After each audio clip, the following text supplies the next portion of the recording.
Hi, good morning. Good morning to the listeners and the viewers of DBS Radio. We are here live this morning to bring to you the second day of the first sitting of the first session of the National Youth Parliament.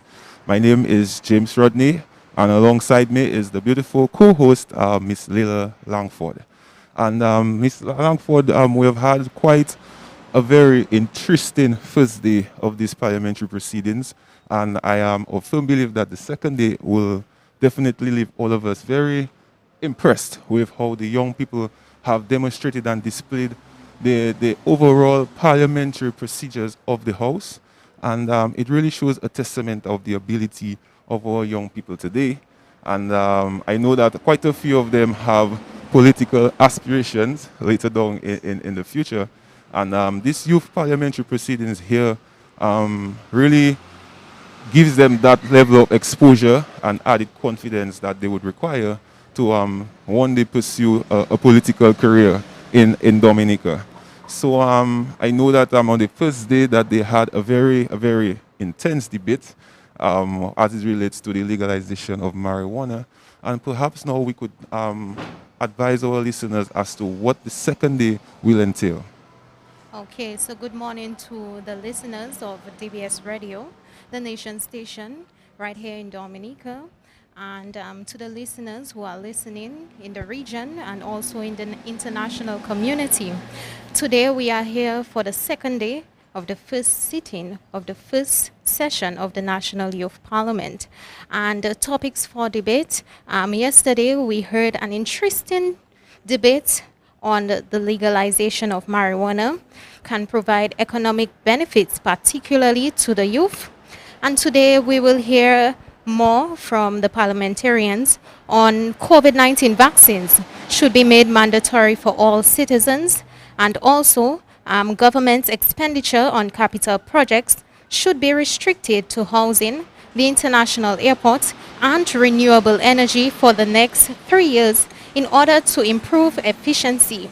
And we will hear members from the proposing and opposing sides debate these two motions. And I must say, I'm looking forward for a very interesting debate.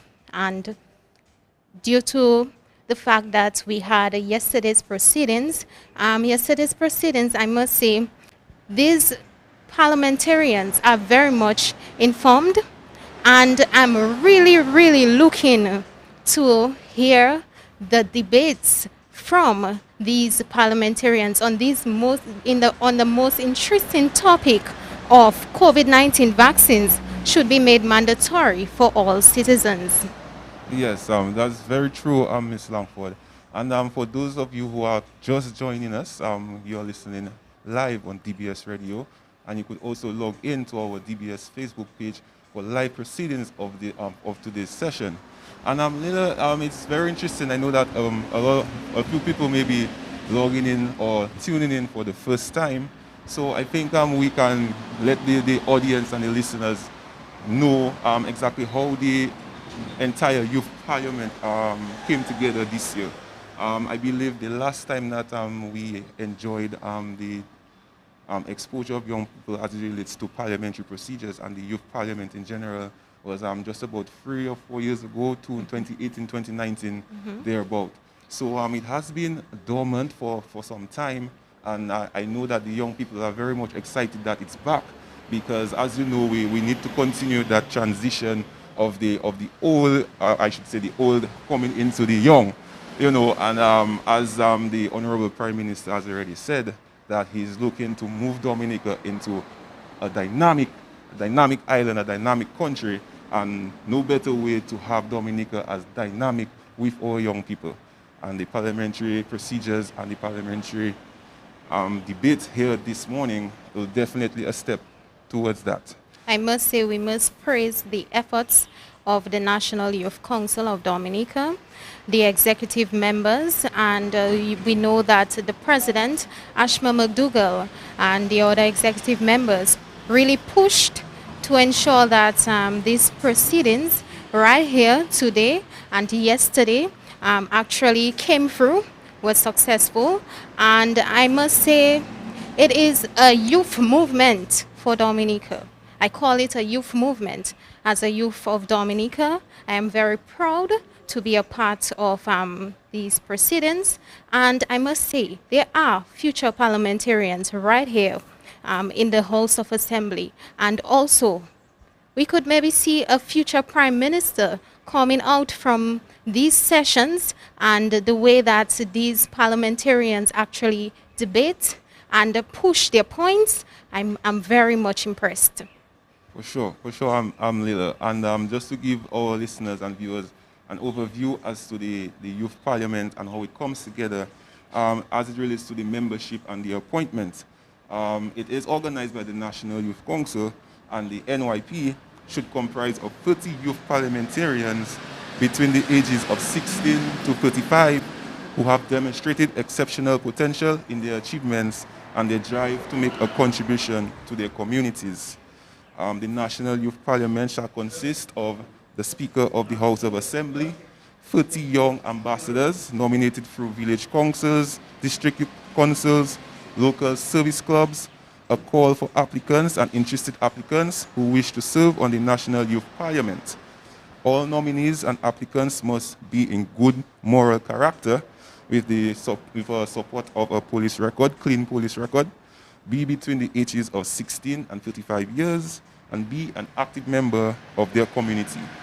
Youth parliamentarians shall be selected or appointed for 1 year and can only serve 2 consecutive terms.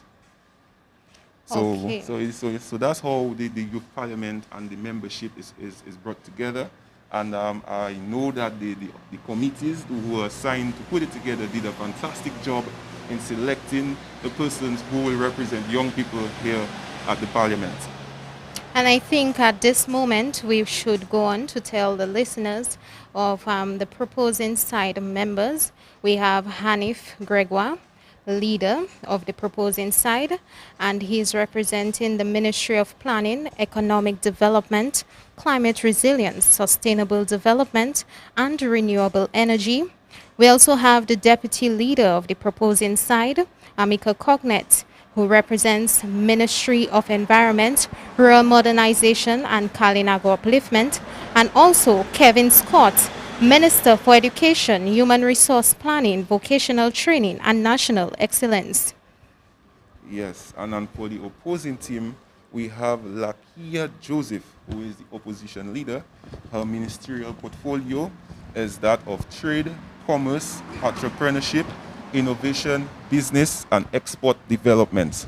And then we have Fayal Lander, who is the deputy opposition leader, with the portfolio for and responsible for planning, economic development, climate resilience, sustainable development, and renewable energy.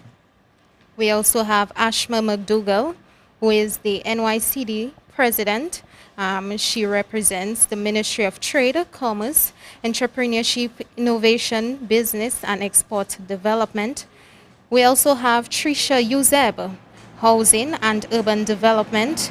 Michael Etienne, Blue and Green Economy, Agriculture, and the National Food Security. And on the opposing side, we have Adicia Burton, responsible for the Ministry of Environment, Rural Modernization, and Kalinago Upliftment. Anessa Laura, responsible for Housing and Urban Development. And Anika Andrew, responsible for Governance, Public Service Reform, Citizen Empowerment, Social Justice, and Ecclesiastical Affairs. We have also on the proposing team Ashfred Norris, Minister for Foreign Affairs, International Business and Diaspora Relations. We have Wendy Wallace, Minister for Finance and Investment, and Paloma Mack, Minister for Tourism, International Transport and Maritime Initiatives. Opposing, we have Benton Julius, responsible for Education, Human Resource Planning, Vocational Training, and National Excellence. Gabrielle Leblanc, responsible for National Security and Home Affairs. And Owen Jose Maxime, responsible for the Ministry of Blue and Green Economy, Agriculture, and National Food Security. We have Kudel Coffey, Minister for Public Works and the Digital Economy. Stephanie Williams, Minister for Health, Wellness and New Investment. Opposing, we have Cornelia Adams, responsible for youth development and empowerment, youth at risk, gender affairs, senior security, and Dominicans with disabilities. Lorenzo Sanford, who is also the Kalinago chief, responsible for foreign affairs, international business, and diaspora relations. And Jedediah Farrell, who is the minister and responsible for the Ministry of Finance and Investment. And we must say that this is a very interesting list of proposing members and opposing members. I must say these young people, they have came from a number of local organization, governmental organization, as well as youth organizations, community organizations, and I think it's a well put together team. I think also that these members, they have shown their capability to be in this position as youth parliamentarians of Dominica, and this is historic, I must say. Yes, Leila, and it's interesting that you mentioned that some of the young people belong to groups, to clubs, social clubs, or youth organizations, because in truth, that these clubs also set a foundation for these young people to understand what parliamentary procedure is all about. I can speak boldly to say that JCI Dominica is one of the leading organizations as relates to that, as everything that we do incorporates parliamentary procedures, that every decision that the organization takes is bent on membership voting and moving motions and being able to put everything on the table and bring it to a vote and to arrive at an amicable decision that can benefit all the members. And Mr. Firelander, who is the opposition deputy, is actually now the Secretary General of JCI Dominica for 2022. And he made his presentation yesterday in his introductory remarks on it. We were very well impressed with how he presented himself. And as a JCI product myself, I could sit back and smile and be very proud as to what he did as a young person. So now we're going to move it over to the commencement of the second day of the first sitting or the first session of the National Youth Parliament, which is about to begin right now. Gone to the health centers when they are very sick with pains and they are given shots, in other terms, jabs. How many people have questioned what was given to them? Mr. Speaker, they have taken their jabs and they run back to their home trusting the science. The debate over vaccination has been in the headlines since before 1796, when the first smallpox vaccine was developed. Therefore, I do understand the hesitancy and uncertainty of persons who express their unwillingness in considering mandatory vaccination as a prerequisite for resumption of face-to-face learning in the physical classroom. However, let's not overlook the fact that so many lives were saved because of these inventions and the decisions to have children vaccinated. Since they are the most vulnerable among us here in Dominica, 40% of students ages 12 to 17 are vaccinated, based on statistics from the Ministry of Education. The COVID pandemic is a harsh reminder that the outbreak of contagious and infectious disease can negatively impact the lives and that of our families and loved ones. Every one of us has had to change our way of life for the past 2 years because we experienced the gym effects of COVID-19. Many of us have experienced the loss of freedom, whether socially or related to work. Sadly, some of our loved ones are no longer with us, and we still experiencing interruptions in our daily activities because of protocols which must be followed. What about the inconveniences of sourcing further income to make ends meet, and the loss of instructional time for our children? because of the interruption of school activities such as teaching and learning. According to the World Health Organization, vaccine hesitancy is one of the top threats to public health.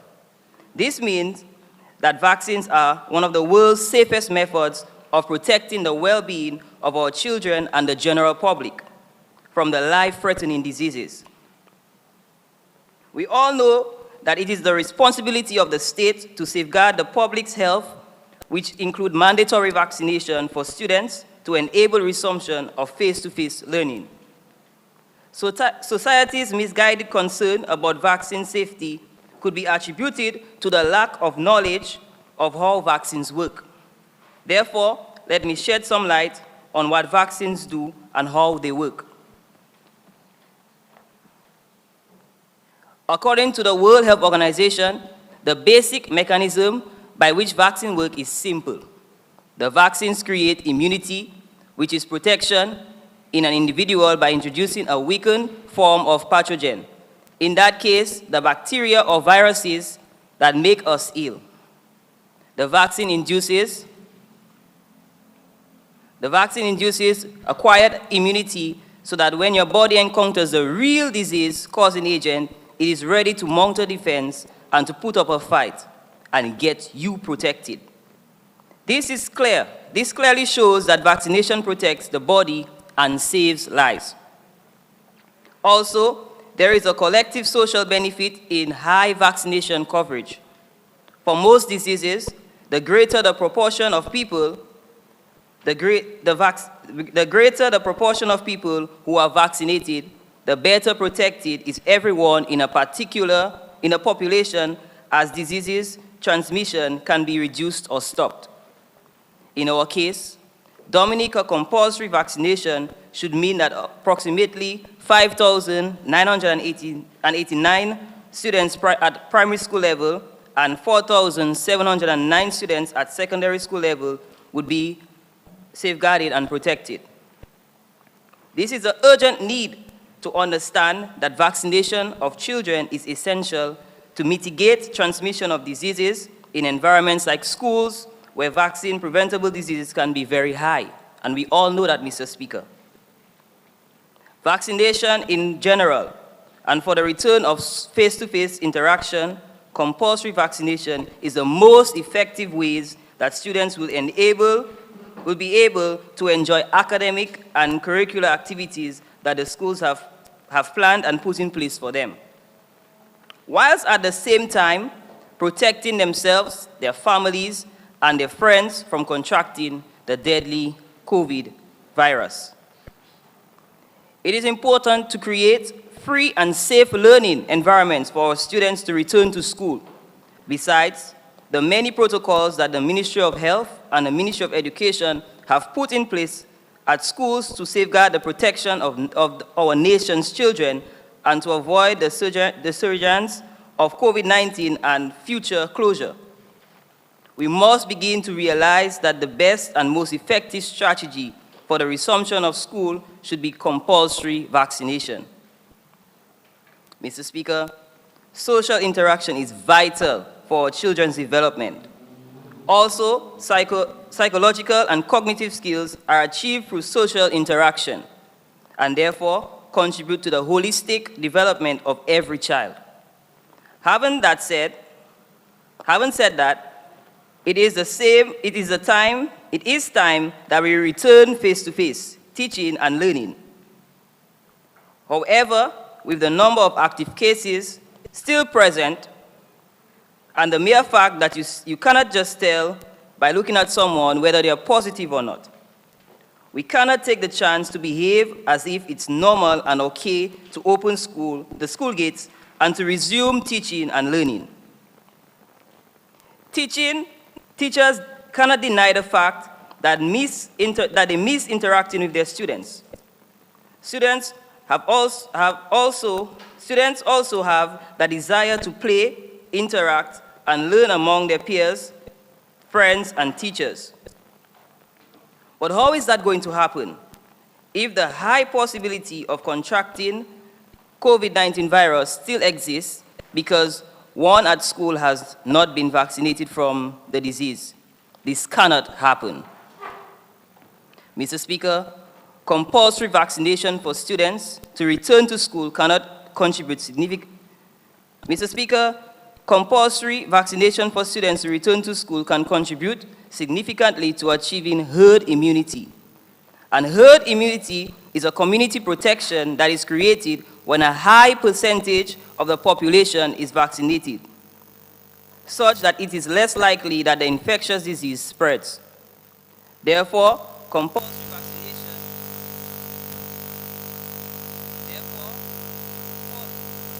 compulsory vaccination will not only protect those who have been vaccinated, but also those who are compromised or have weak immune systems.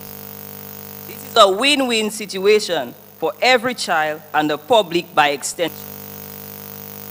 Mr. Speaker, the public is very concerned about immediate return for the students to school, not bearing in mind the health challenges associated with taking such decisions. We are anxious about normalcy, but how prepared are we to go back face-to-face teaching and learning when less than half, which is only 45.1% of our population, are vaccinated? We speak about the dangers and side effects of online learning, such as health problems which include eye issues, headaches, back pains, lack of internet access, and also the costs associated to keeping our children at home. Also the challenges that impose on teachers in terms of planning and meeting every child's individual needs online. But are you not concerned about your child who may have pre-existing medical conditions which put them at a higher risk of being infected while they continue to be among students who are not vaccinated at school? How prepared are you, your child, your family, by extension, for an outbreak of resurgence of increased cases at schools, simply because students are not vaccinated? Let's avoid these unfortunate circumstances, especially with our children. Get your children vaccinated so that we can return to school. Mr. Speaker, since compulsory vaccination would be considered as a protection and preventative measure for contracting the virus and transmitting it to others, it would also prove far less cost for you, the parents, the government, the healthcare providers, the economy, than treating victims who could be your child or your children after contracting the disease or causing it to be spread at school levels or community levels.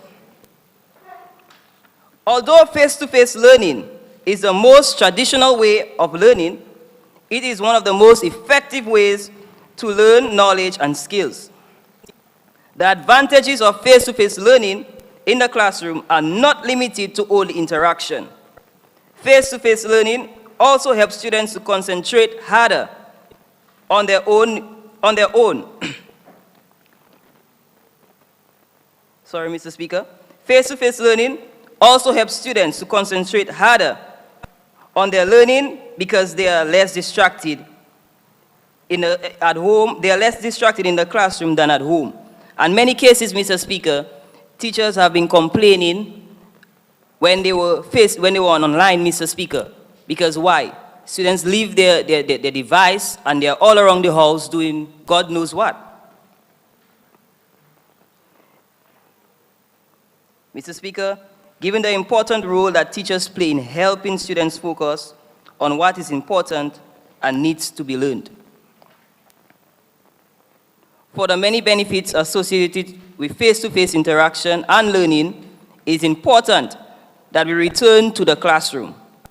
Students have spent considerable amount of time away from their teachers, peers, and the physical classroom learning environment, and therefore have missed out on many learning experiences and opportunities to develop personal, social, and cognitive skills. Teachers officers, the ministry, and the public have heard your complaints and concern about your child or children continuing to learn online, and measures have been put in place for the safe return of students to schools. However, this has not been possible.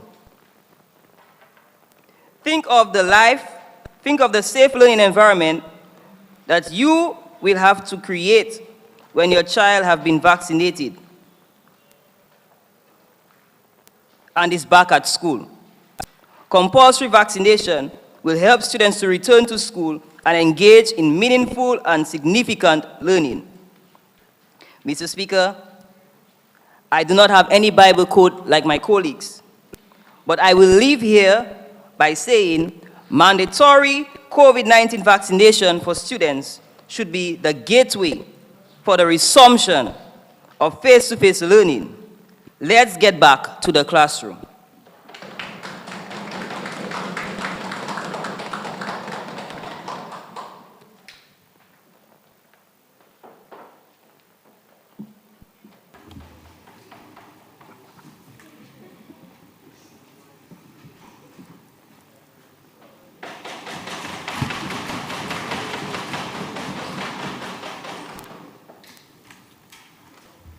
All right, I recognize, correct me if I'm wrong, but Honorable Benton Julius, correct? Mr. Speaker. All right.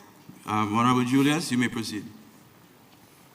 Honorable Philip Rowe, Speaker of the House, leaders of the proposing and opposing teams, Honorable Hanif Gregoire and Honorable Lakia Joseph, distinguished guests, remote viewers, good morning to all. I, Benton Julius, rise as the Shadow Youth Minister for Education, Human Resource Planning, Vocational Training, and National Excellence to make my contribution to the topic, the COVID-19 vaccine should be mandated for all citizens. Mr. Speaker, with your leave, I would like to refer to my notes while I make my contribution. Yes, certainly, you may proceed.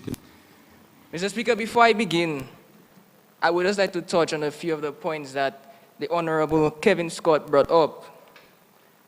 Mr. Speaker, the Honorable Member said that in order for schools to be reopened, that students need to take the COVID-19 vaccine, that the vaccine needs to be made mandatory. But schools have already been reopened across the island. The Ministry of Education has already implemented a shift-based system that allows students to go to school every day, while fifth form students go to school Mondays to Fridays.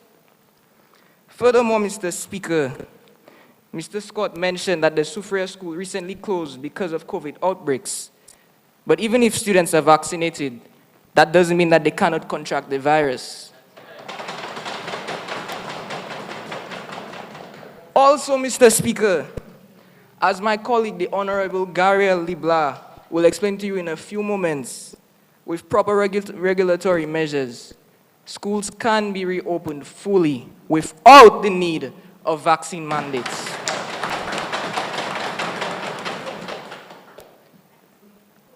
Mr. Speaker, it was John Dewey who once said, "Education is not a privilege to be bestowed by a government. It is a legal right for all citizens, children, youth, and adults."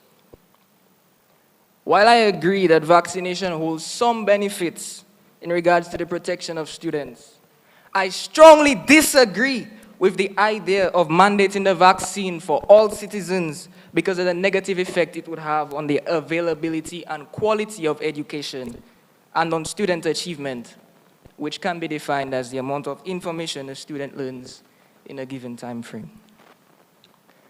Mr. Speaker, proper education, as we know, plays a fundamental role in the development of adolescents and children's skills and knowledge.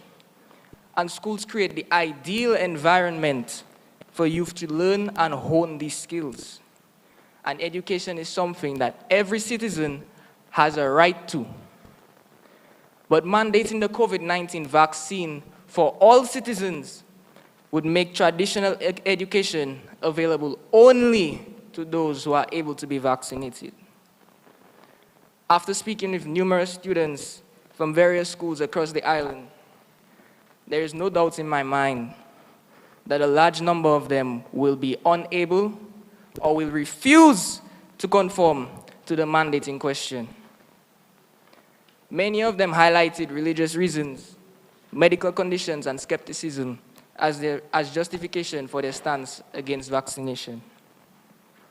Mr. Speaker, according to a news article published on usatoday.com, last year, over 30,000 students in Los Angeles schools did not comply with vaccine mandates, forcing schools to push back their mandates to fall 2022. And according to an article published on November 1st, 2021 on Daily Gazette, the Fulton Montgomery Community College estimated a 15 to 20% decline in enrollments due to vaccine mandates. Mr. Speaker, while these are figures from schools abroad, based on the responses that I received from local students, a similar outcome is very probable for schools in Dominica. Could you imagine if 20% of Dominican students dropped out of school all because of this vaccine mandate? Let us keep in mind those bright, intelligent individuals who would be robbed of an education, who would be wrongfully removed from the education system and subsequently be denied of the prosperous future that they were working to attain. Not only would we be responsible for depriving these individuals of an education that they rightfully deserve, but we would also be responsible for the potential weakening of our future workforce. My opponents may say that arrangements for online education can be made for unvaccinated students. However, Mr. Speaker, I would argue that these students may not have access to the necessary materials for such because, Mr. Speaker, since the students are underage, their parents are the ones who decide whether or not they get vaccinated. And a number of students who remain unvaccinated will have parents who are anti-vaxxers. And seeing that the vaccine will be mandated for all citizens, these parents would be dismissed from their jobs and struggle to find financial stability. Mr. Speaker, how would you propose that these parents pay for food, shelter, water, electricity, internet access, and possibly a babysitter so that their child can attend school virtually if they do not have a steady source of income?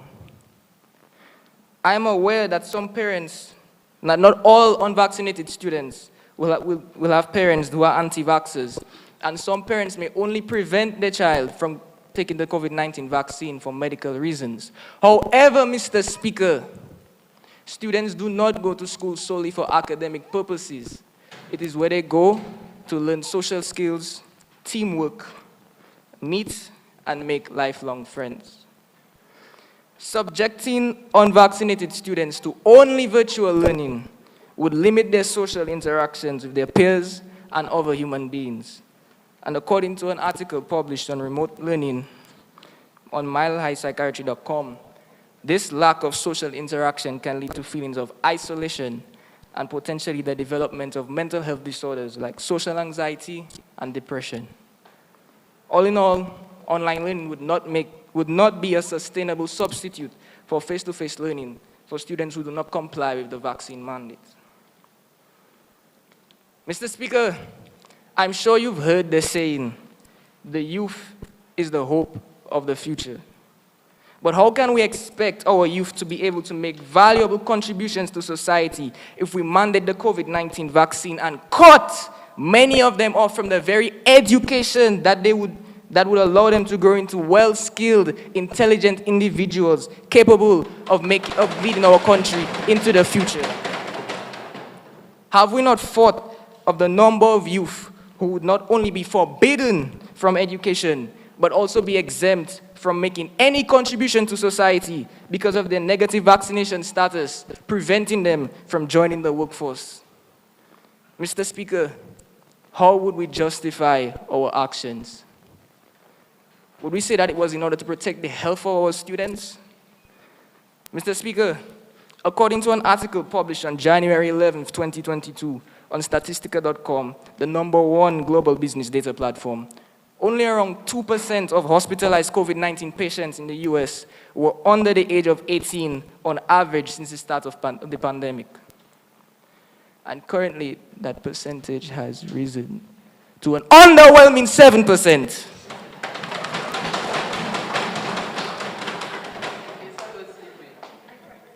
Furthermore, Mr. Speaker, it was found in a study conducted by Iran Lehman of the Berlin Institute of Health at Chatite that children's immune systems respond much faster to viruses that it has never encountered, such as pandemic pathogens. Mr. Speaker, I say this to say, school students under the age of 18 have immune systems that are already well equipped against the COVID-19 virus, and they should be given the option of whether or not they take the vaccine for increased protection, and they should not be withheld an education for their decision not to.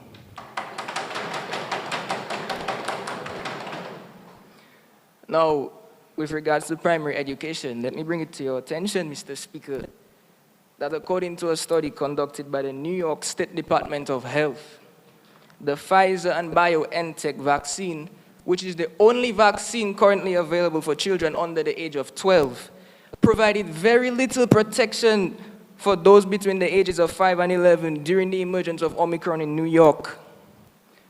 The vaccine's effectiveness against infection dropped from 68% to 12%.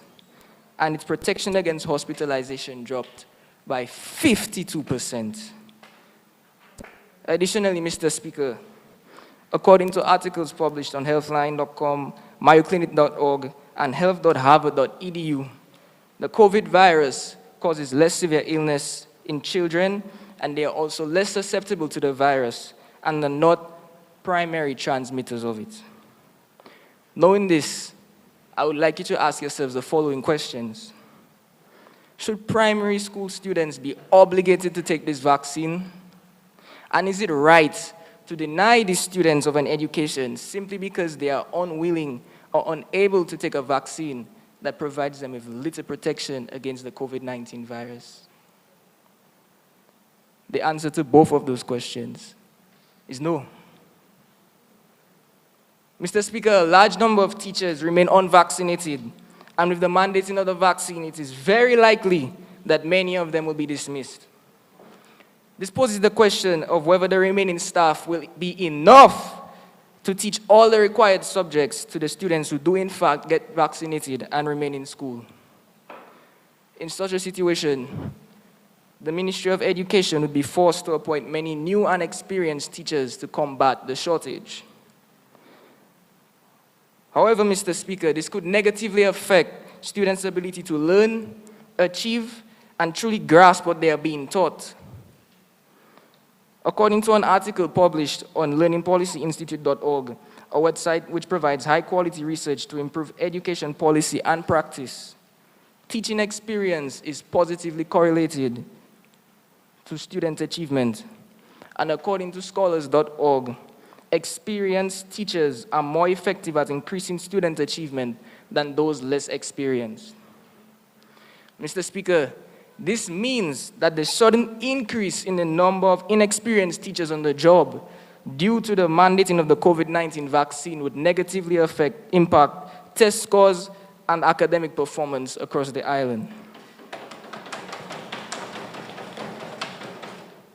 Meaning that not only will unvaccinated students be robbed of an education, but those who remain in school will also be left with the challenge of learning under inexperienced individuals, making education across the island impossible for some and increasingly difficult for others. Let me now briefly restate the main points. The mandating of the COVID-19 vaccine for all citizens would deprive unvaccinated students of an education that they rightfully deserve and prevent them from making meaningful contributions to society. It would decrease student achievement across the island with the dismissal of experienced teachers and force young students to take a vaccine that provides them with minimal protection. Taking these points into account, I want you to ask yourself the following question. Please do so through the speaker. Remember, you're speaking through the chair, okay? Yes, Mr. Speaker. Would mandating the COVID-19 vaccine really benefit our students? Or would it only put education out of their reach and put a daunting obstacle in their path to success?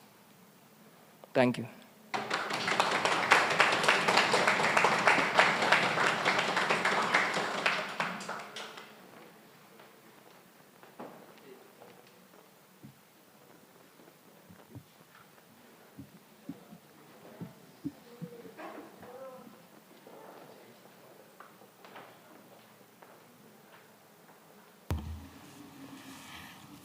Yes, I recognize Honorable Che Gittins, Minister for Sports, Culture, and Community Development.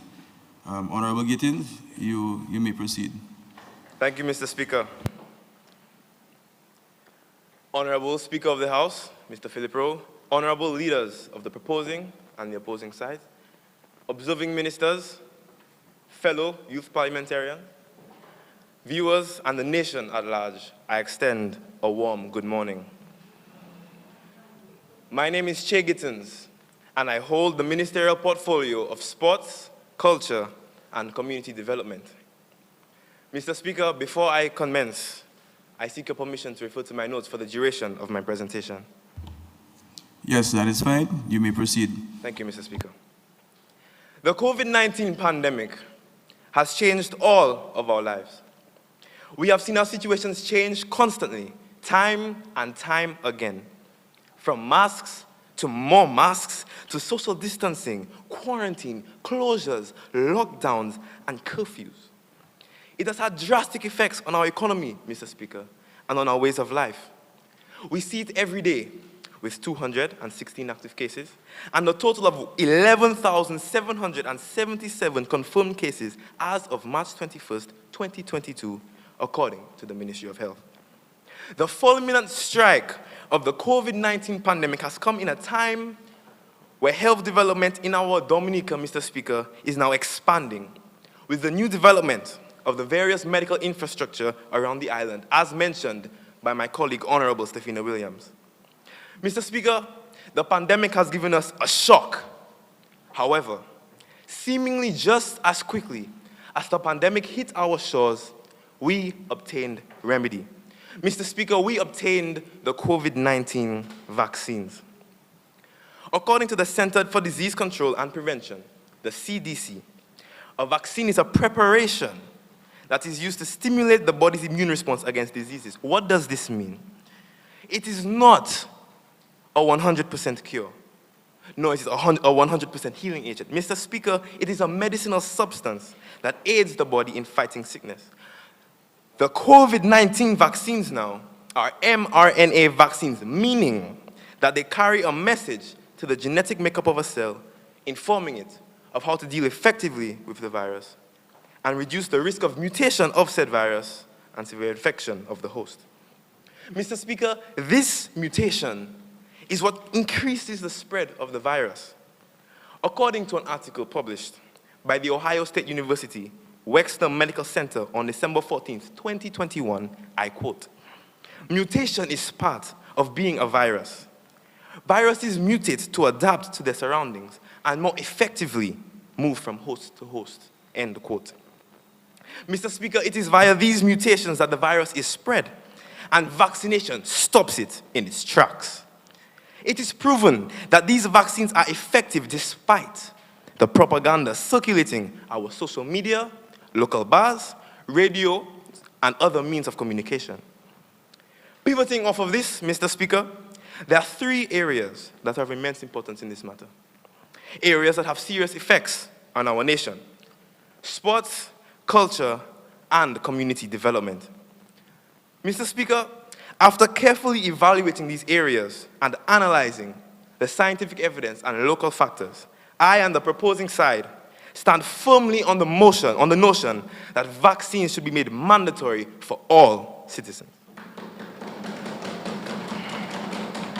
Mr. Speaker, the area of sports has always historically benefited our country. However, it may be difficult for some to fathom the association between sports and mandatory vaccinations. Allow me, Mr. Speaker, the privilege of enlightening us today. We need to, as a people, firstly understand the benefits of sports on self and on our communities as a whole. Cricket, football, basketball, and the current work in progress, tennis, as well as many others, they keep us and our young people active. They give us something to do, a distraction from the ravaging waves of life, whether by playing them or by observing others play them. However, Mr. Speaker, it would be remiss of me not to mention maybe the most important function of sports. That is, these activities act as a source of fuel for our economy.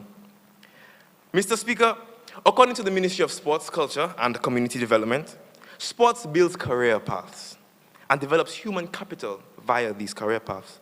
One of the most important aspects of our economy, human resources. Scores of people travel regionally and internationally to observe sports. Dominica, Mr. Speaker, is not exempt from this phenomenon. In doing so, they spend money in our currency, in foreign currency, further advancing our economy. We saw this most recently in the OECS netball event from April 11th to April 19th, 2021, as well as in the past, during international cricket matches in the Windsor Park Stadium. Sports players, when they come in, Mr. Speaker, bring about a domino effect on all other areas of life, shooting up, for example, tourism when staying at different accommodative locations. With sporting activities, our own vendors, Mr. Speaker, come together and sell, taking advantage of the large crowds and boosting our economy. Sadly, Mr. Speaker, we have seen what the COVID-19 pandemic has done to our different leagues. The basketball league had to be put on hold. The same fate befell the football league. The volleyball league was postponed since October last year. What will become, Mr. Speaker, of our national sportsmen and women who need constant training and activity? The Basketball Association has seen a rise in depression in a number of their players as their activity has had to drop significantly, affecting their mental health. Many had sports as an outlet, Mr. Speaker. What about these who are in abusive environments and use sports as a distraction or maybe a means to report? According to the American College of Sports Medicine, from a study of 2015, the prevalence rate of depression among college athletes ranges from as low as 15.6% to as high as 21%. Mr. Speaker, is this where we're headed in Dominica? Need it be mentioned that the majority of these sports, if not all, are contact sports in this COVID time? It is clear that we need an immediate and full reactivation of our sporting activities if we want our sporting activities to resume at full throttle. But how? How, Mr. Speaker, can we resume with full effect our sporting activities? Look at us, Mr. Speaker. Haven't you wondered, or maybe you have wondered, what it's like to run across a field in a mask? Mr. Speaker, have you ever played contact sports, social distancing? Mr. Speaker, we have an example right here in this room. For example, Honorable Michael Aline plays football, and he gives it his all. Can he, for example, play with a mask? With the COVID-19 pandemic, how can we provide a safe environment for these pivotal sporting activities to resume with full effect in our nation? Vaccination. Mandatory vaccination. Mr. Speaker, I choose the word mandatory for a singular reason. The methods of prevention of the transmission of the COVID-19 virus, social distancing and sanitation have not been, while well-intended, have not been the most effective. We have approximately 216 active cases in the country, and would you look at that? As my colleagues have stated earlier, only around 41% of our population is fully vaccinated, according to the Ministry of Health. Mr. Speaker, we could be providing that safe environment for activities to resume and for our players to return to the field. Due to factors such as vaccine hesitancy, however, we have to deal with the consequences on these important aspects of our nation. It is absolutely clear that the vaccination of the target population, the sportsmen, in as much as the people of the country, is what determines the full reactivation of sporting activities, as we saw with the OECS netball event, where players were all vaccinated and therefore protected. Mr. Speaker, this is what we need. Some may say that mandatory vaccination may divide us. And yes, we want to maintain unity. Yes, I agree. Sports unify us. Sports help us to come together, de-stress together, share together. The COVID-19 virus is stripping away all of these things. What's a virus, right, Mr. Speaker? What we have been doing thus far is not securing this important aspect of our nation. The solution is mandatory vaccinations for quick recovery and protection for sports players and all citizens alike, so that we may resume activity and create a safe environment for all.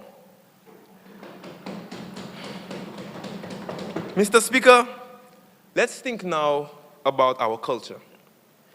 Our culture has also been drastically affected. Over the past 2 years, during the COVID-19 pandemic, we have seen a large drop in many cultural activities. It is no longer safe for us to host events such as Curl in the Park, Youth Rally, Carnival, and World Curl Music Festival, which brought in thousands of people per year. Mr. Speaker, between 2019 and 2018, the total number of people who came in for the festival was 12,812, according to the Ministry of Tourism. Most recently, Mr. Speaker, we were not able to have our yearly carnival. Instead, we hosted a small, contained event in the stadium for which all attendees had to be vaccinated. After which, by the way, there was no substantial rise in the amount of COVID cases. All of these cultural events, Mr. Speaker, have immense impact on our economy. Local restaurants can earn more via a rise in cultural cuisine. Vendors and seamstresses can gain $1. All of the cultural activities bring people together. They don't just add to our economy. It is our way of life. Mr. Speaker, in this COVID season, our cultural lives have taken a hit. What shall become of the cultural knowledge and abilities of our young people? Mr. Speaker, shall we subject our cultural dances and practices to be lost? Mr. Speaker, I have 2 little sisters. At this rate, will they ever learn the national dance? The skill of making our national wear, will it be lost to the ages? These activities require contact, Mr. Speaker. Thank God for some of our musical artists who have done a commendable job in keeping our culture somewhat alive in these times. Mr. Speaker, we cannot let this pandemic muffle our cultural flair and essence. What can we do? We can mandate vaccines. Mr. Speaker, if we are in hopes of seeing the long-awaited return of these cultural festivities such as Rabbit Fest and Carnival, we must make vaccination mandatory for all. We can mandate these vaccines for all to bring these activities back. We already know that it's possible, evidenced in the cultural event hosted at the stadium for which attendants had to be vaccinated. Mr. Speaker, in addition to sports and culture, we should mandate the COVID-19 vaccines due to factors related to the community development of our Dominica. According to the Ministry of Sports, Culture and Community Development can be defined as the coming together of people, incorporating their time, skills, resources, and leadership through local authorities to be able to build togetherness, capacity, and responses to common problems. Mr. Speaker, I don't know what better time, given the pandemic and the economic status of the country, to focus on the growth of our community development. With some of the problems that we currently face, vaccine mandates would alleviate the pressure significantly.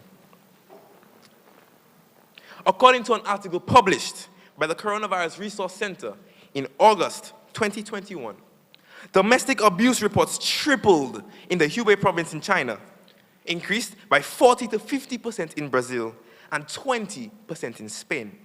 I believe I speak for all of us, Mr. Speaker, when I say that I don't want this to be Dominica's reality. With the ever so persistent pandemic, families seem to be stuck at home.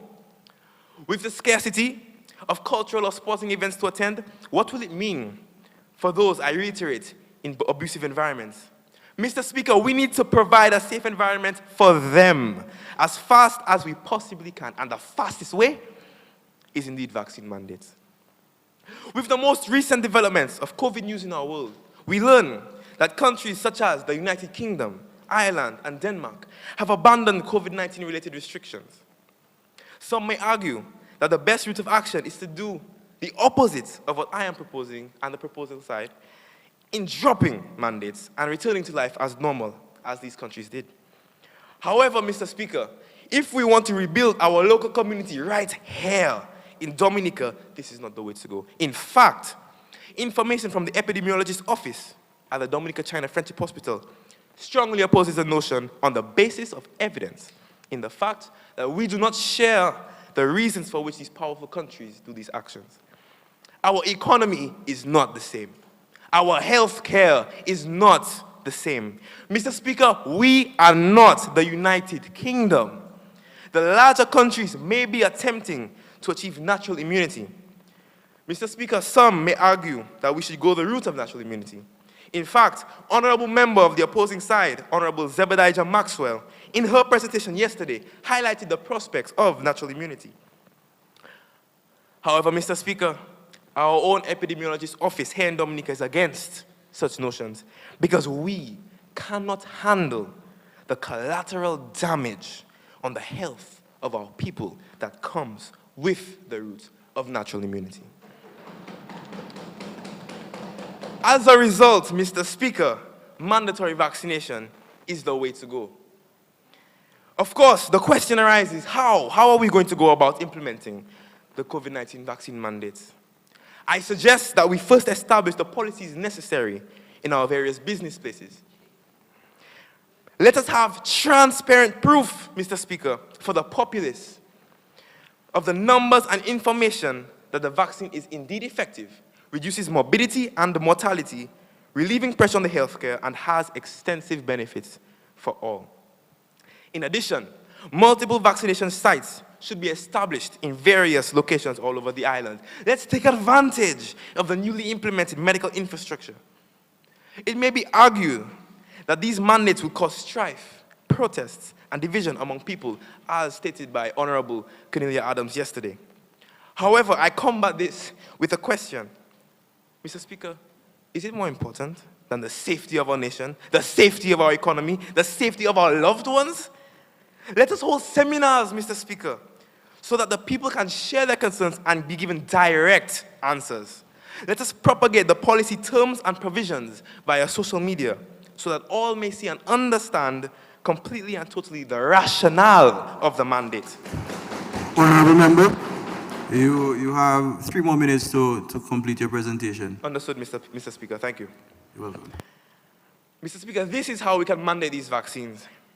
In closing, the 3 areas, sports, culture, and community development, bring our people together. They hold us together. Why shouldn't we do everything we possibly can, Mr. Speaker, to provide a safe environment and facilitate the resumption of all activities as previously listed for the good of our country? Mr. Speaker, I think the forced recovery time on our athletes has been long enough. Our beloved cultural activities have been painfully absent for far too long. Our local community is crying out, Mr. Speaker. Vaccine mandates benefit all.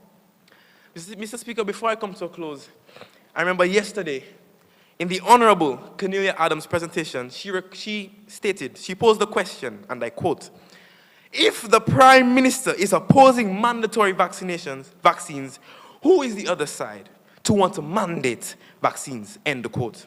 Mr. Speaker, we, the leaders of today and tomorrow, stand on that side, debating in this topic in this honorable house today. And maybe, just maybe, the Honorable Prime Minister will come to agree with us. The leaders of tomorrow and today in this initiative. Mr. Speaker, I ask that we keep this anonymous quote in mind. Prepare and prevent. Don't repair and repent. Let's do what we can to establish a safer Dominica, a dynamic Dominica. Thank you.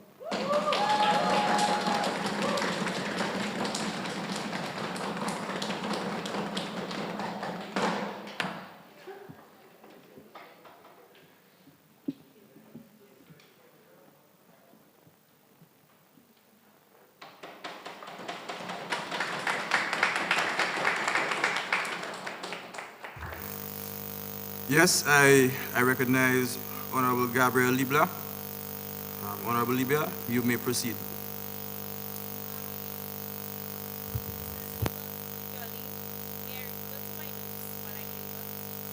Yes, you may do so.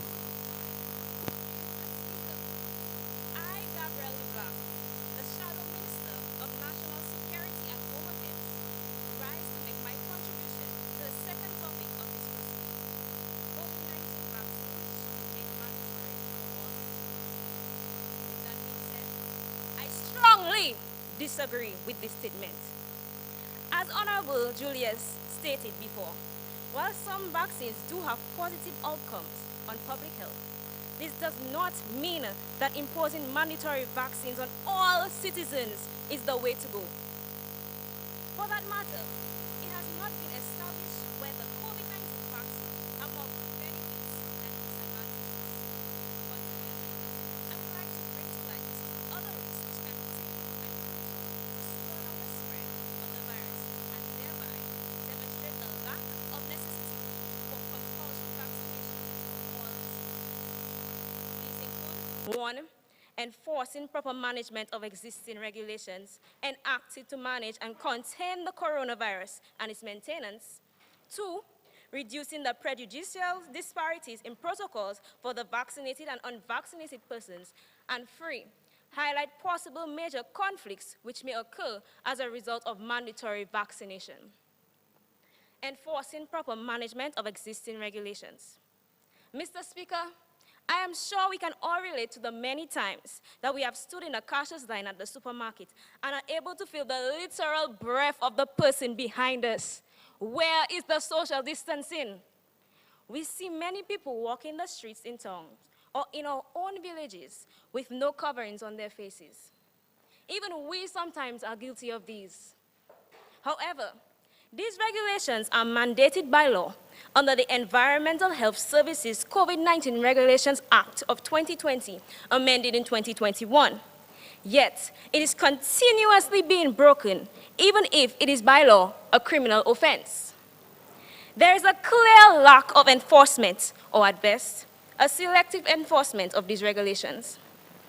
Some may argue that these regulations have been already implemented for some time now, yet the numbers still seem to be increasing. But is there really proper management for these regulations? How much do we really enforce and adhere to these regulations on a daily basis? Where are the records that show that there have been multiple enforced penalties as a result of these laws being broken? Under the Environmental Health Services COVID-19 Regulations 2020, Section 7, subsection 3 states, and I quote, "A person who contravenes Subregulation 1, mandatory mask wearing, commits an offense and is liable on summary conviction to a fine of $5,000. $5,000. These regulations have been broken so often without any significant penalties or enforcement that at this time, the government should have amassed several $100,000 in revenue. Mr. Speaker, as human beings and as vibrant youth, we will all long for freedom and comfort. If we had a choice, none of us would wear these masks at all. Hence the reason why this fine is set so high. It was put in place to ensure both individual and community safety, as one would not want to pay $5,000 for simply not wearing a piece of cloth. Mr. Speaker, I propose that in order to enforce our regulations, we need to enforce our consequences. It is obvious that certain incentives need to be given or taken away from some persons to do what is required of them. Our first COVID-19 case, recorded on March 22nd, 2020, was recorded on March 22nd, 2020, and from then, we went into immediate lockdown to subdue the cases. During the period of the first strain, Alpha SARS-CoV-2, people were much more vigilant and conscious. Many followed the majority of the protocols to the T. Masks were worn almost all the time, and people ensured to isolate themselves for at least 5 days after being aware of possible exposure. Additionally, the majority of citizens made it a point of duty to stay away from large gatherings. According to the statistics from World Meters, from March 2020 to July 2021, we were able to keep our cases at bay, not having exceeded 22 active cases and no recorded deaths. We were even able to bring our cases down to 0 on numerous occasions. It was not until we began relaxing on the enforcement of these protocols, reopening our borders, and attending the large gatherings where masks were scarcely worn and social distancing was, well, non-existent, that we received a spike, going from 9 active cases on August 1st, 2021, to 773 in a matter of 20 days, even receiving our first COVID-related death within this time period. It is interesting to note also that COVID-19 vaccination started here in only April 2021, and less than a quarter of our population was fully vaccinated during our low case period. The fact that we were able to keep our active cases under the 30s for almost a year and a half proves that by sticking to the protocols enshrined in the simple regulation placed up before us, the spread can be controlled. Especially since at that point, we were in what was said to be the deadliest period of COVID-19 with no recorded deaths. Yet, we have not wholeheartedly maintained these successful protocols, and even in our laws, we have reduced the effectiveness of them and have seen unflattering results, including the reduced social distancing of buses and the travel protocols that concern quarantine for vaccinated persons, which I will expand on later, just to name a few. Having said this, Mr. Speaker, I ask how? How does the proposing team intend to mandate something as big as national vaccination when we struggle to enforce what is already mandated? Reducing the prejudicial disparities in protocols for vaccinated and unvaccinated persons. As indicated, another issue which may have contributed to the August surge in cases, and maybe still contributes to high levels today, is ill-advised relaxation of protocols. In the early days of the pandemic, and the parallel push for vaccination, what was presented to the public was that vaccination could provide immunity from the virus. Since then, many studies have disproved this belief and propaganda. In a news report covered by USA Today, November 17, 2021, Dr. Amesh Adelja, a senior scholar at the Johns Hopkins Center for Health and Security, stated, and I quote, "What we know is that individuals who are vaccinated are much less likely to be infected, therefore much less likely to spread the virus. This means that vaccination only aids the immune system in fighting the virus, and no one is fully immune." So why do we treat it like a cure in the way that we carry out our protocols? As Honorable Martin rightly stated yesterday, the World Health Organization is one we have never questioned before. And according to them, I quote, "Being vaccinated does not mean that we can throw caution to the wind and put ourselves and others at risk." A prime example of this, Mr. Speaker, if you will allow me to read the amendments of the travel protocols effective July 7, 2021. Under testing section E, which states, and I quote, "There will be no mandatory quarantine for fully vaccinated persons who are medically cleared. Quarantine is a precautionary measure put in place to control the spread where persons isolate for a period of time after being tested." Quoting the Centers for Disease Control and Prevention, February 3, 2022, "If you have mild to moderate COVID-19, you might be contagious for up to 10 days from the first day you notice symptoms.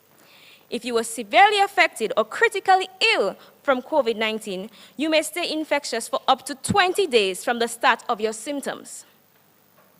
With this information, and the fact that vaccinated people are either asymptomatic or may have very mild symptoms, according to a report by US Davis Health, January 24, 2022, we should actually be enforcing and maintaining quarantine for vaccinated people, as the virus would be more difficult to detect through simple one-time testing. Additionally, while many public sectors and events do require mandatory testing, regardless of vaccine status, there are still many private sectors which exempt vaccinated persons from such. On March 12, 2022, a training session for the Parliament was held at the Kempinski Hotel. This hotel is one out of some which require unvaccinated locals to have an antigen test upon entry, while giving the choice to vaccinated locals. Those that were unvaccinated were pressured to make group testing in between classes and work hours, while the vaccinated were at ease. Again, can they be infected and spread the virus just like the unvaccinated? So why should they be exempted? So how can we aid in improving the adherence to the protocols which proved successful in combating the spread of COVID-19 in order to make our country safer without enforcing mandatory vaccination for all citizens? In regards to enforcing our protocols and their proper management, a possible solution could be by bringing in more persons to help on the ground level of enforcement.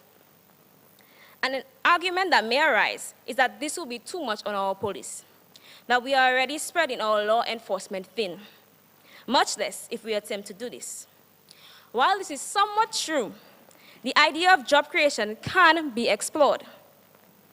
Out of a population of 73,000 as of February 16, 2022, 73.8% are between ages of 18 and 64, and 23 of these persons are unemployed, according to Index Omondi, February 3, 2022. In fact, COVID-19 itself may have contributed to the unemployment situation. Therefore, I am sure that there will hardly be an issue to seek out willing and trainable persons for this job opportunity. We have seen how implementing protocol officers or security in private businesses have curbed the spread. In like manner, having persons trained and given respectable titles for the sole purpose of ensuring that protocols are followed in public areas with high congestion rates, on bus stops and other places of gathering, this plan can be just as effective and successful in our efforts to reduce the impact of COVID-19. Furthermore, we can set protocols which do not draw drastic differences between the vaccinated and unvaccinated, since both are capable of carrying and spreading the disease. I believe that precautions should be regulated for all businesses and should still be followed regardless of vaccine status. Highlighting possible major conflicts which may occur as a result of mandatory vaccination. Let us now consider the effect that this mandate may have on our citizens and country. As mentioned before by my colleagues, everyone should have the right to express their freedom of choice. So what then could occur when this right is infringed upon? Firstly, imposing vaccines on all citizens, regardless of underlying conditions, age, religious belief, or other medical concerns such as pregnancy, would be impractical, as we would maybe putting citizens at risk, causing upheaval. My worthy opponent, Honorable Martin, stated yesterday, in terms of persons who may be unable to take the vaccine, that, and I quote, there will be a vaccine for that. For you, Mr. Speaker, I would like to address Honorable Martin. Where is your data that Honorable member, through me, please. Through me. Yes.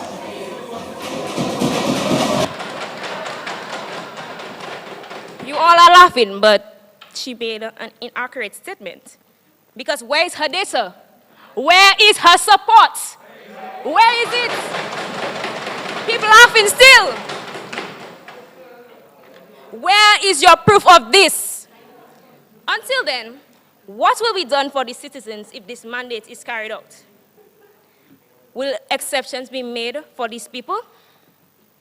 Secondly, the disparities in treatment between vaccinated and unvaccinated can be seen as a form of discrimination, causing friction among citizens and authority.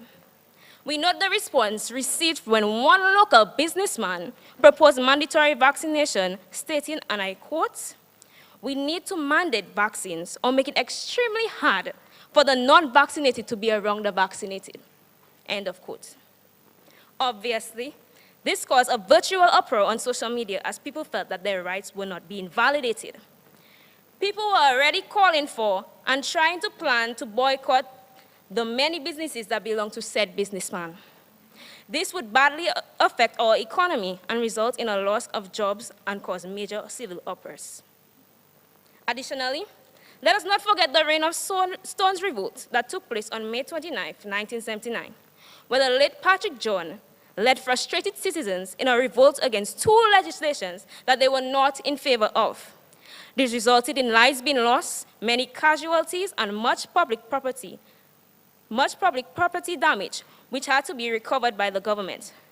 What was the result? Unnecessary waste of funds, which could have been placed into other projects. Mr. Speaker, do we want history to repeat itself? Thirdly, as the Shadow Minister of National Security, I am deeply concerned about the terrible effect this could have on our small island, such as a physical revolt. This may sound extreme, but not impossible, taking note of the many cases that Honorable Adams stated in her contribution yesterday. Let us not forget, Dominica is no stranger to uprisings. As she mentioned, the devastation right next door in Martinique and Guadeloupe, where several individuals were attacked and injured over the vaccine mandate. Mr. Speaker, bear in mind a mandate only applicable for the health workers. So can you imagine the upheaval in our country if we try to force this on everyone? Honorable Member, you have 5 minutes to wind up your presentation. Thank you, Mr. Speaker. Moreover, our law enforcers may not be able to control the type of uprising which may occur as a result of such a decision. According to Arab News, and I quote, Paris authorities sent elite police and counter-terrorism officers to Guadeloupe over the weekend in a bid to quell the violence. End of quote.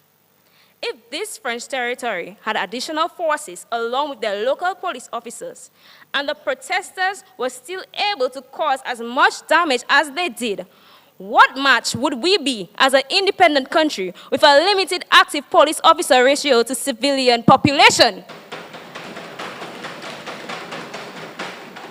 Children, friends, and loved ones were hurt in these French territories due to these revolts. Do we want this for our country, Mr. Speaker? As their elected representatives, we should not repeat or condone such actions of terrorism against our population in the name of protecting them from a virus by killing them ourselves if they uphold their right to choice not to be vaccinated. Our citizens' safety and security should be paramount when making such major decisions which infringe on the rights of individuals. Doing this can result in the avoidance of necessary casualties and loss of resources. Overall, Mr. Speaker, I believe that it is in the best interest of the country and its citizens to strive to uphold and enforce proper management of existing regulations and maintain them. Reduce prejudicial disparities in protocols for vaccinated and unvaccinated persons. Avoiding the ill effects of uprisings that may result from the ill-advised proposal from implementing compulsory vaccination of all people. It is evident by the data that I have presented that these have worked in the past and can continue working now if we are willing to put in the efforts. Let us not run ahead of ourselves in this battle, but instead, let us take one positive step after another.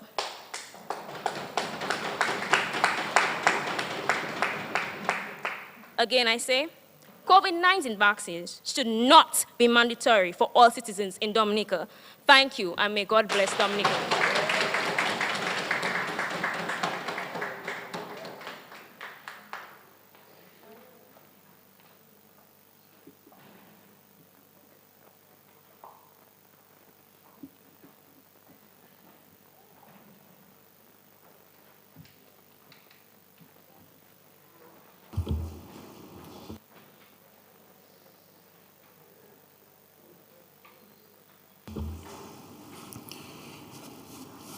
Yes, I recognize Honorable Jayan Abraham, Honorable Minister for Governance, Public Service Reform, Citizen Empowerment, Social Justice, and Ecclesiastical Affairs. Honorable Minister, you have the floor. You may proceed. Thank you.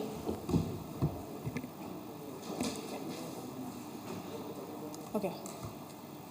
Mr. Speaker of the House of Representatives, proposing leader, Honorable Hanif Gregoire, opposing leader, Honorable Lakia Joseph, honorable parliamentarians, ladies and gentlemen, a pleasant good morning to you.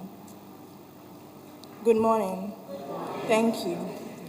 My name is Giant Abraham, and my ministerial portfolio is governance, public service reform, citizen empowerment, social justice, and ecclesiastical affairs.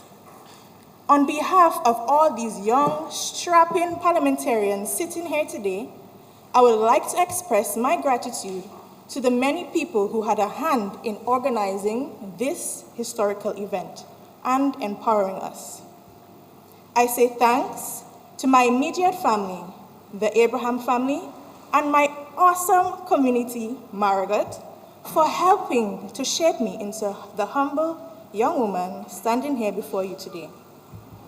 I am also glad to share this figurative stage with my team, the proposing side, as I rise to make my contribution and speak on the topic.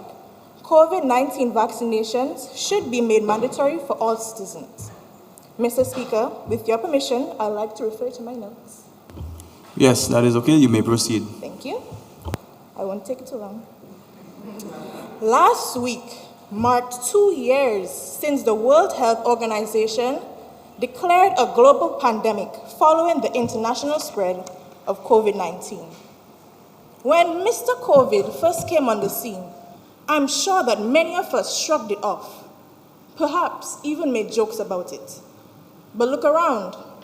We are all wearing masks, not only to protect us, but is now hiding the beautiful smiles that God blessed us with. I was off island when the pandemic was declared.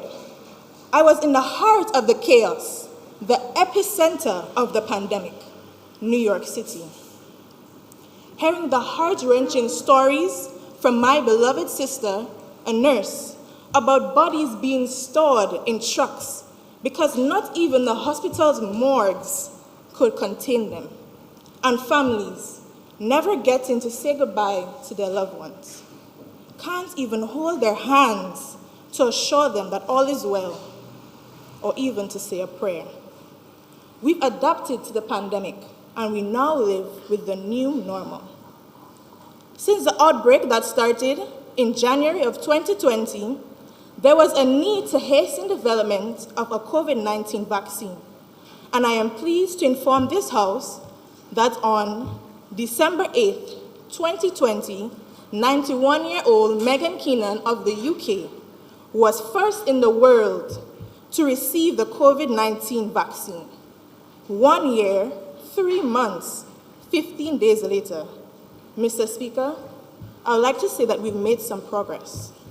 It now boils down to whether or not we should make it mandatory.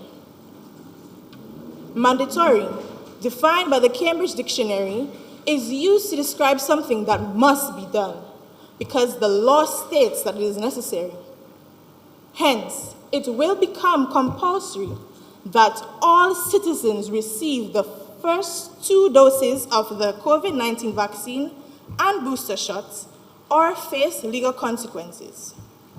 Now, Mr. Speaker, I know that the opposing side may say that the vaccine made mandatory is an infringement on their rights as human beings or contradict their faith, which may not align with this. However, I pause to make reference to the Constitution of the Commonwealth of Dominica, Chapter 1, Section 1, which reads, "Whereas every person in Dominica is entitled to the fundamental rights and freedoms, that is the right to say the right, whatever his race, place of origin, political opinions, creed, or sex, but subject to respect for the rights and freedoms of others, and public interest to each of the following, namely, a right to life, liberty, security of the person, and protection of the law." Mr. Speaker, I raise this information to inform my opponents and to emphasize that whilst they may feel that mandating a vaccine is infringing on their rights, we must remember that the government has a responsibility to act in the public interest and is therefore obligated at all times to take steps to protect the interests of its citizens. But in doing so, we must think of the people's trust. Policymakers have considered the effects that mandatory vaccination could have on public trust, where the population may regard this step as another form of inequality or oppression, which might affect both vaccine uptake and adherence to other important health measures, such as social distance, sanitation protocols, and wearing of masks. Mr. Speaker, this lack of compliance, coupled with vaccine hesitancy, will have an enduring negative effect.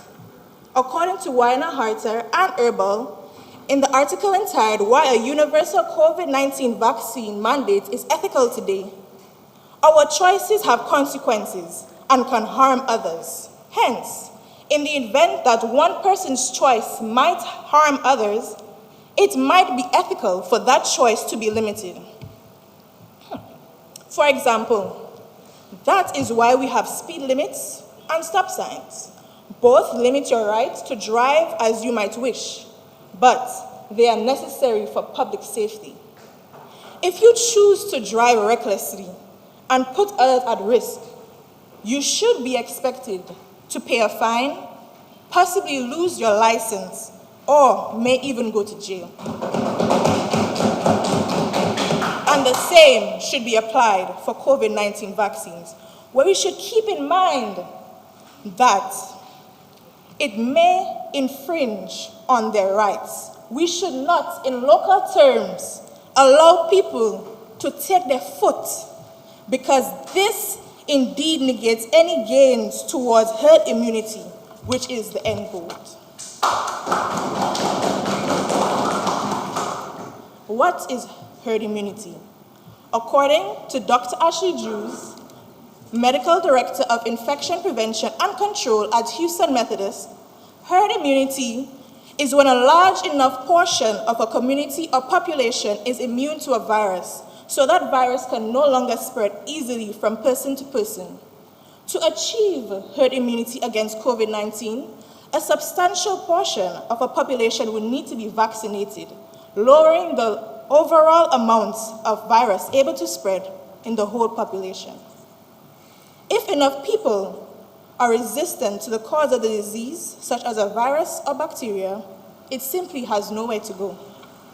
Mr. Speaker, keep in mind that one of the aims in working towards herd immunity is to keep vulnerable groups who cannot get vaccinated due to health complications to be safe and protected from the disease.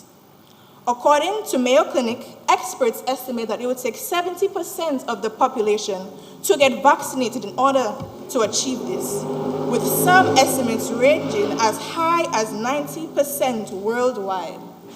Currently, according to COVIDVax.live, only 41% of Dominica is fully vaccinated, which has so far dismantled many restrictions and is leading to a path of normalcy.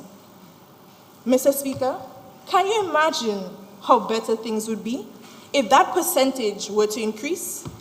At the rate in which we are going, Dominica would have 70% vaccination rate in 755 days, or by April 15th, 2024. 755 days until we reach some level of herd immunity? Now, what are we to do till then? Who else are we to lose until we can reach a point at which herd immunity is achieved? Earlier on, I spoke about the thousands of bodies being stored in trucks. Are we to lose more than that? Compared to Dominica, we did not see this fate.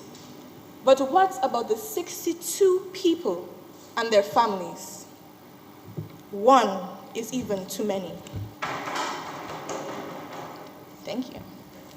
We are not exempted from death. It may not be us.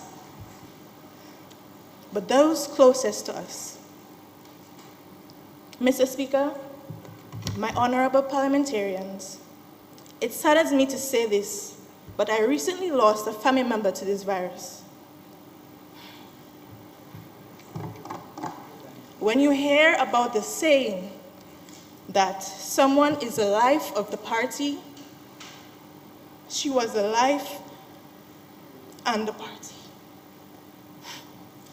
She was the lights, the music, the dance floor, the entire package. And you might have guessed it, but to confirm, she was not protected. I randomly have moments in which I think of her. I feel a tug on my heartstrings, as I do now, which then pull on my tear ducts. Hasn't come as yet, I'm coming down. And you know how it goes. And I think of how different things would be if she were protected. I think of how different it would be if we all were. I even remember the first day I got my first dose, or the day I got my first dose. I met her while walking to my health center, and if you know where the health center is compared to I reside, I would have sweat out that virus if I had it. And the point of the matter is, she completely clowned me for it. With a huge smile on her face, she said, "Jayan, when you pass back, let me put a spoon on your arm not to see that chip thing is real." 2 months later, she was gone. And I wasn't even there to say goodbye. Mr. Speaker, I raise this not to compel you to choose or think differently, not to give you a sob story, but to show you the reality. How this virus can affect you in such a cruel way. It can affect families, communities, and it can, most importantly, affect a niece. We have a tool, not a band-aid, that can be used to flip the script, and we are simply not using it. COVID deaths are more than just statistics. They are your neighbors, your friends, and your loved ones. Mr. Speaker, I find it downright selfish for us to think only of ourselves. We need to consider our country, our community, and most specifically, the youth of this beloved island and their future outlook. Mr. Speaker, it is said that we are the future, but there will be no future if we are not there. We should still come together, 6 feet apart though, and fight this virus to better protect us all. Mandatory vaccination may be seen as a means to an end, but it needs to be done for the greater good. Thank you, Mr. Speaker.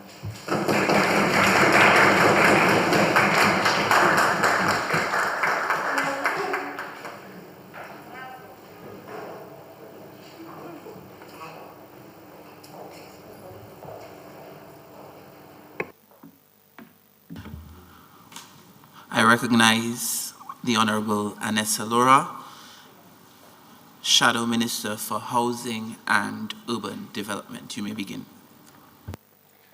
Mr. Speaker, leader of the proposing team, leader of the opposing team, other invited guests, the media, and the listening public, a pleasant good morning to all. Mr. Speaker, I rise to add my 2 cents on the dispute of making COVID-19 vaccinations mandatory for all citizens and request permission to refer to my notes throughout my presentation. You may proceed.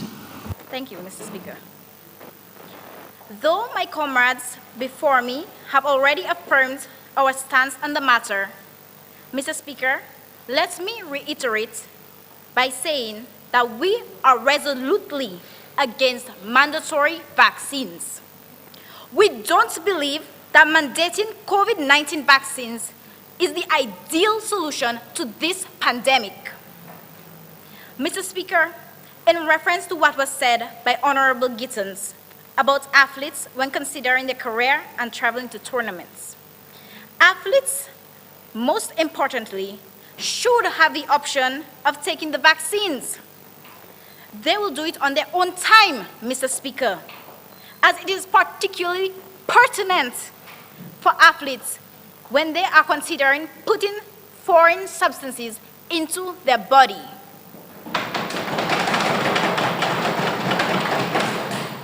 In regards to sports, vaccinated or not, Mr. Speaker, athletes can take antigen tests up to 24 hours before the tournament, as is what is required in our locally held tournaments right now, Mr. Speaker.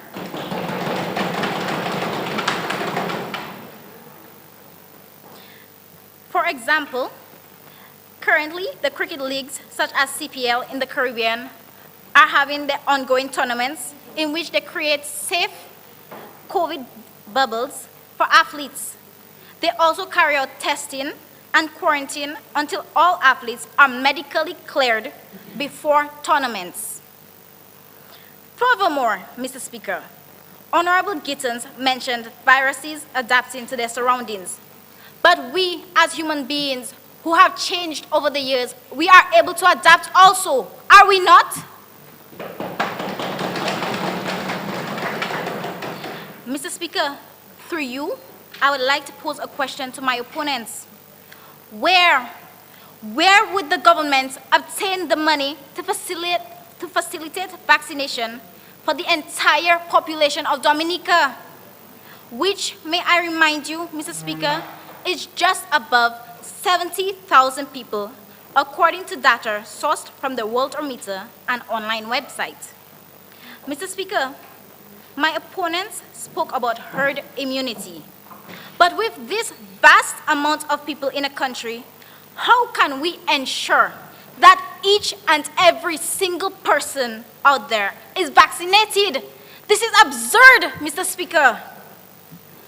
Furthermore, it was mentioned yesterday by my opponent that when COVID-19 vaccines were made available to the world, that there was no hesitation in the signing of checks to obtain these vaccines. It was chop chop, but it was not. Upon further research, it was shown that these claims held no grounds whatsoever, because the first doses of vaccines received, even up till now, Mr. Speaker, were in fact donated and not purchased by the government, as aforementioned by the honorable member. Mr. Speaker, please permit me to quote information retrieved from Media Institute of the Caribbean.com, an online website which stated the Eastern Caribbean state has a stock of vaccines donated by the governments of the United States of America, People's Republic of China, the Republic of India, and through the World Health Organization COVID-19 Vaccines Global Access COVAX facility. It continued by saying that the most recent vaccine shipment arrives here in January 2022 from the United States of America with 32,500 doses of Moderna brand. Before that, the Ministry of Health reported, Mr. Speaker, that it received a second tranche of 64,500 doses of Pfizer BioNTech vaccine as a donation from the U.S. government through the COVAX facility.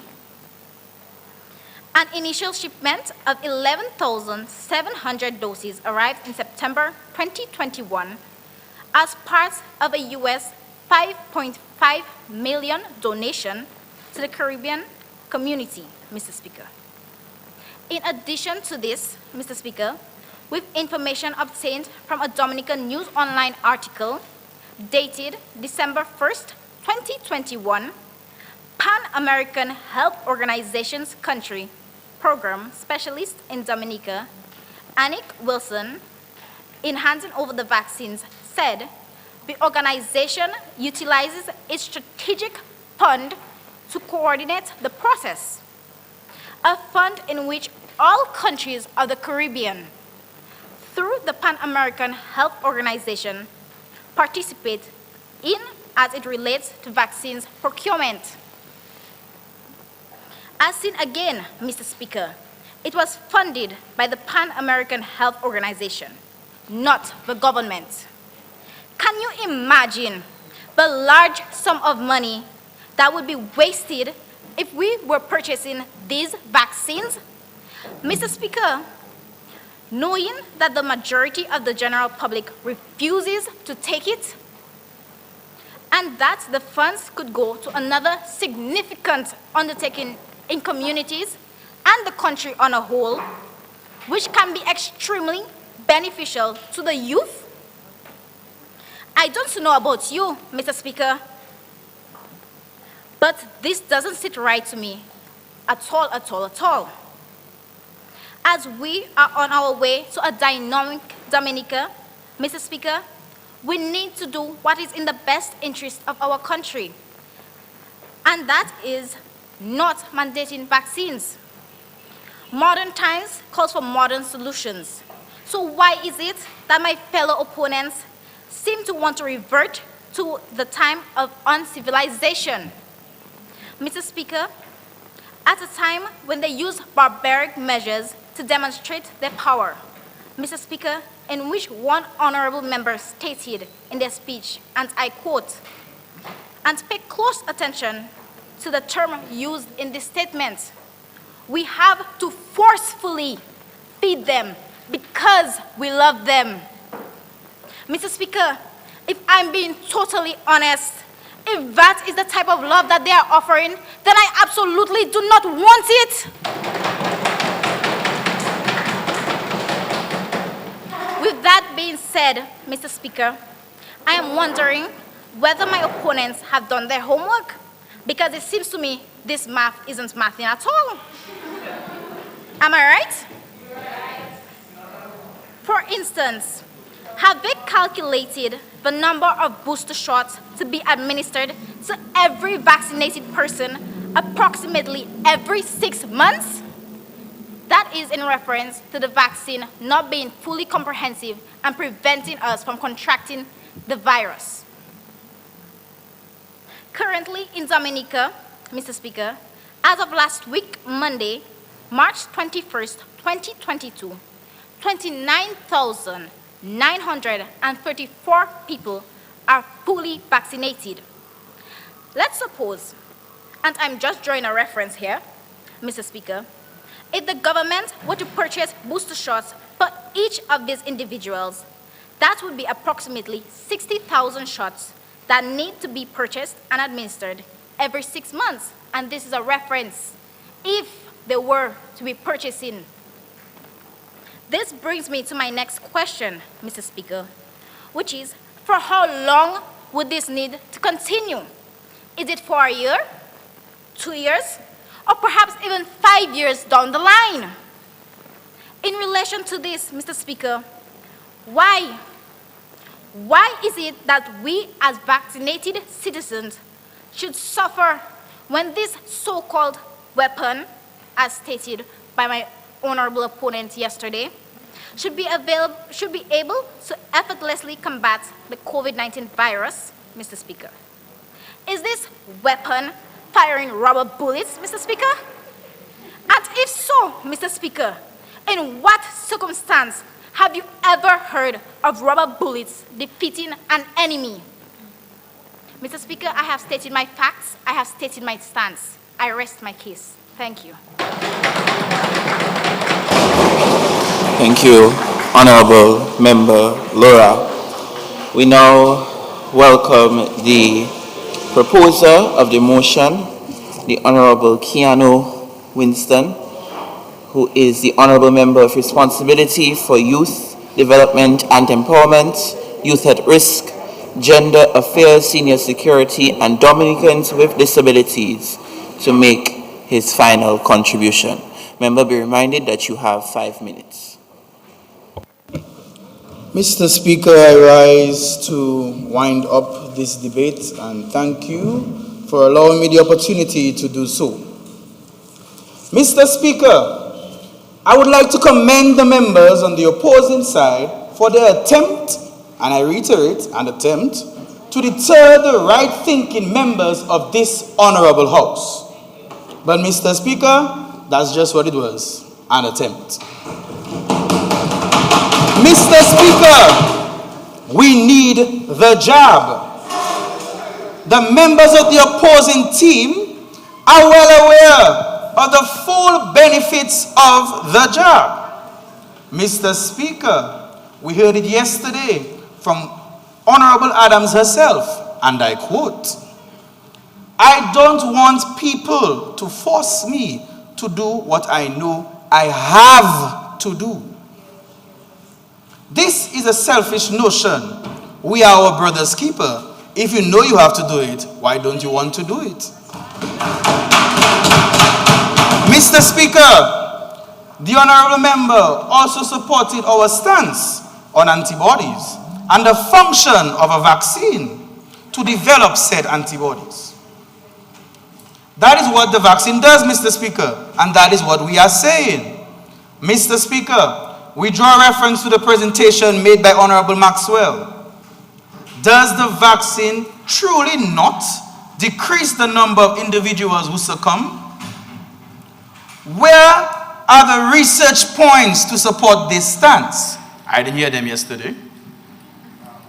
Where are Mr. Speaker, the herbal remedies proposed by the honorable member, do they work? Are we really saying to this most honorable House and to the listening public that citizens should drink their tea when they get ill and remain home? Where is the local context to represent this stance? Where are your examples? Where has this been proven correct? We await the responses. Mr. Speaker, there are several studies, several scientific studies, which have gone through several clinical phases that prove that vaccines indeed do work. Allow me to read an excerpt from Mayo Clinic. The FDA also took an early look at cases of COVID-19 that occurred 1 week after children were given the second dose of the vaccine. None of the children in the analysis had been previously diagnosed with COVID-19. Among 1,305 children given the vaccine, there were 3 cases of COVID-19. Among 663 children given the placebo, there were 16 cases of COVID-19. The results suggest the vaccine is about 91% effective in preventing COVID-19 in this age group. Children ages 12 to 15, the FDA reviewed a vaccine study of more than 2,200 children. Honorable member, you have 1 more minute to wind up. That was 5 minutes already? Oh, wow. It's fine, Mr. Speaker. In regards to schools, where was it said in any of the propositions here today that students would not be allowed to go to school?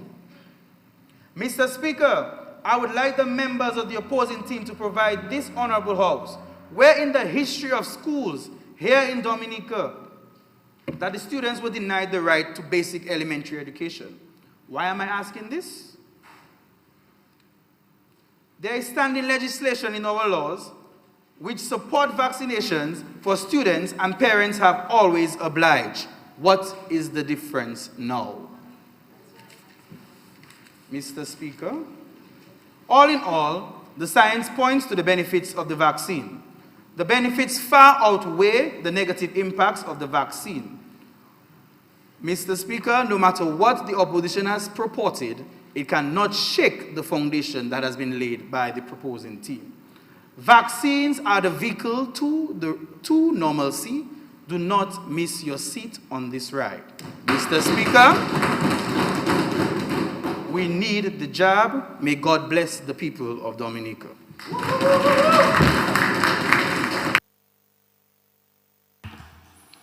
Yes, this concludes the motion, the debate on the motion. I will now put the question. Be it resolved that the COVID-19 vaccines be made mandatory for all citizens. Those in favor? Those against?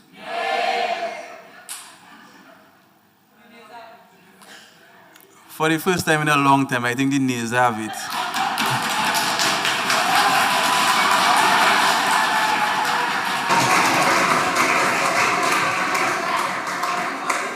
So, Mr. Speaker, I would like to move a motion to request a division. Seconded. okay, it has been moved and seconded that a division be called. I will now ask the clerk of the House to assist in this regard.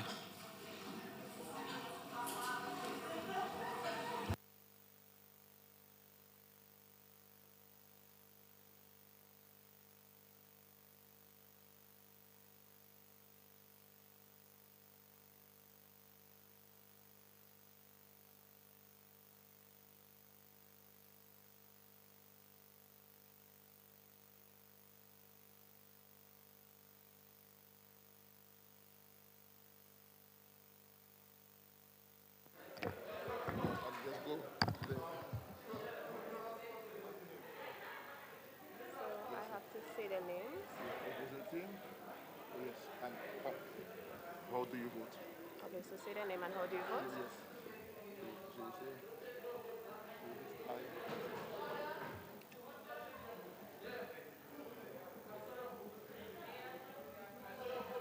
How do you vote? Okay. Speak. Just say the name and how do you vote? Yes. Honorable members, order please. Order please. Firelander, how do you vote? Lakia Joseph, how do you vote? Rachel Andrew? Anika Andrew? Adicia Burton?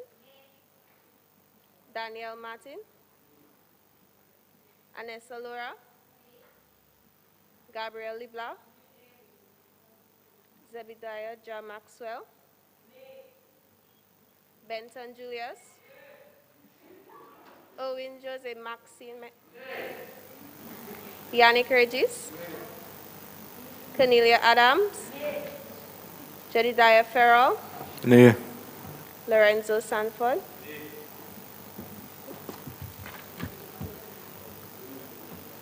Ashma, proposing team Ashma McDougall? Aye. Ashford Norris? Aye. Cadell Coffey?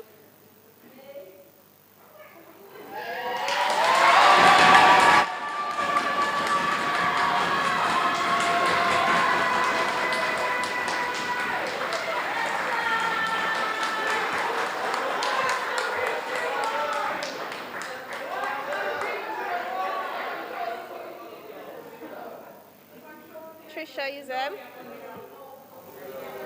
Trisha Uzem? Clerk, please proceed. Trisha Uzem? Wendy Wallace? Aye. Amika Cognet? Aye. Stephina Martin Williams? Kevin Scott? Aye.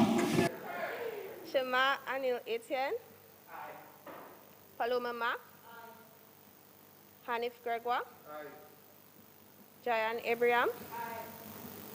Michael Allen? Shay Gittins? Keanu Winston?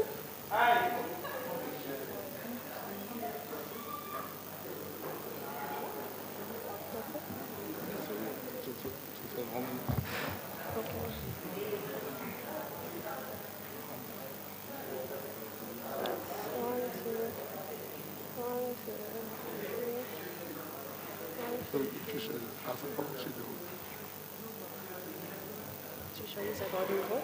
No, she didn't. Just say Trisha, you said how do you vote? Yes, yes. Trisha Yourself, how do you vote? How do you vote? Aye. Okay. That's 1, 2, 3, 4, 5, 6, 7, 8, 9, 10, 11, 12, 13. Yes, 1, 2, 3, 4, 5, 6, 7, 8, 9, 10, 13, 14, 15. Actually, 16. 16, On the other side. yeah, 16, And one abstain. and one abstain. So stand and say. So you have to do it, yes. The speaker. You have to take it 16, yeah.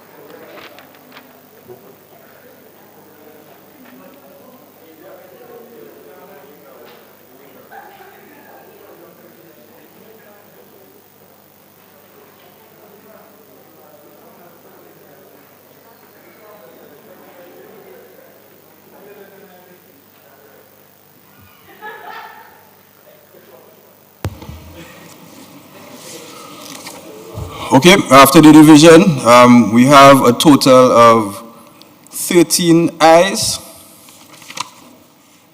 1 abstention, and 16 noes.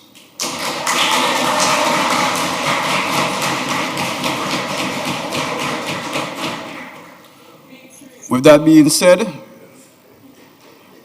this motion cannot be passed.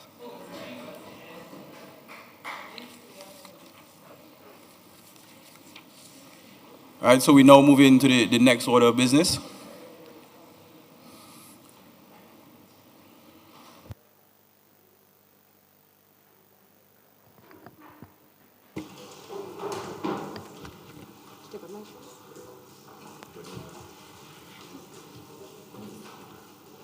Thank you so much.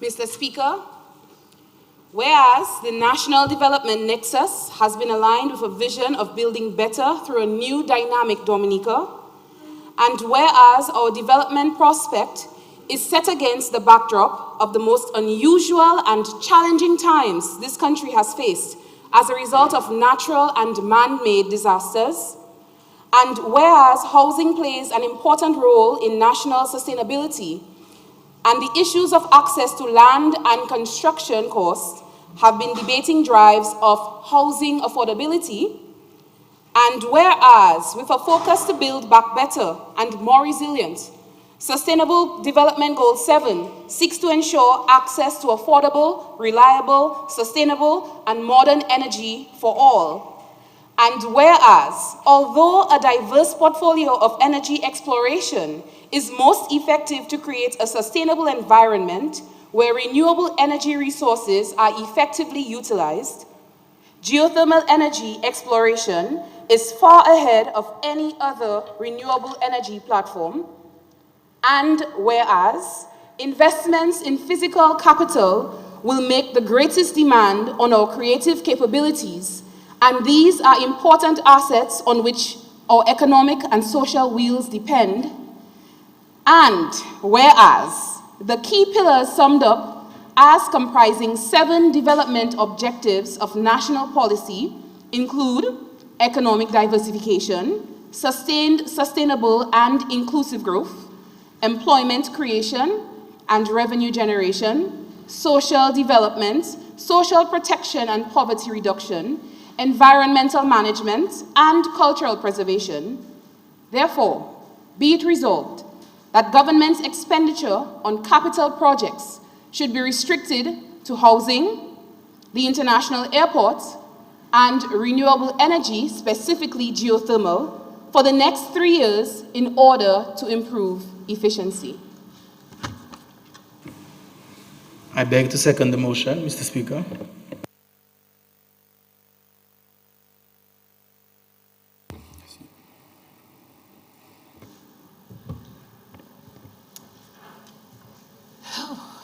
Mr. Speaker, in this uncertainty and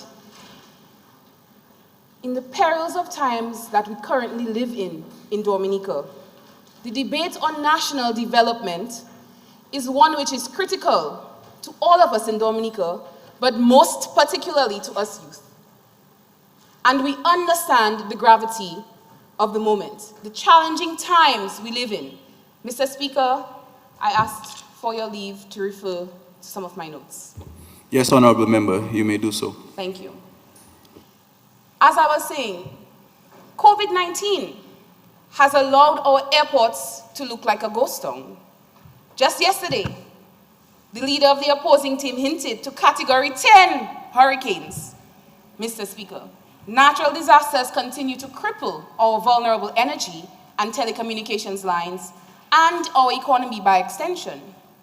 Mr. Speaker, the dynamic journey requires as many youth as possible to be taken along. We need to continue building back Dominica and shield many of those who can't make it on their own. Mr. Speaker, grant me the opportunity to explain just how the resolution presented for debate will allow this reality. Let me first clarify some terms before I contribute to this resolution.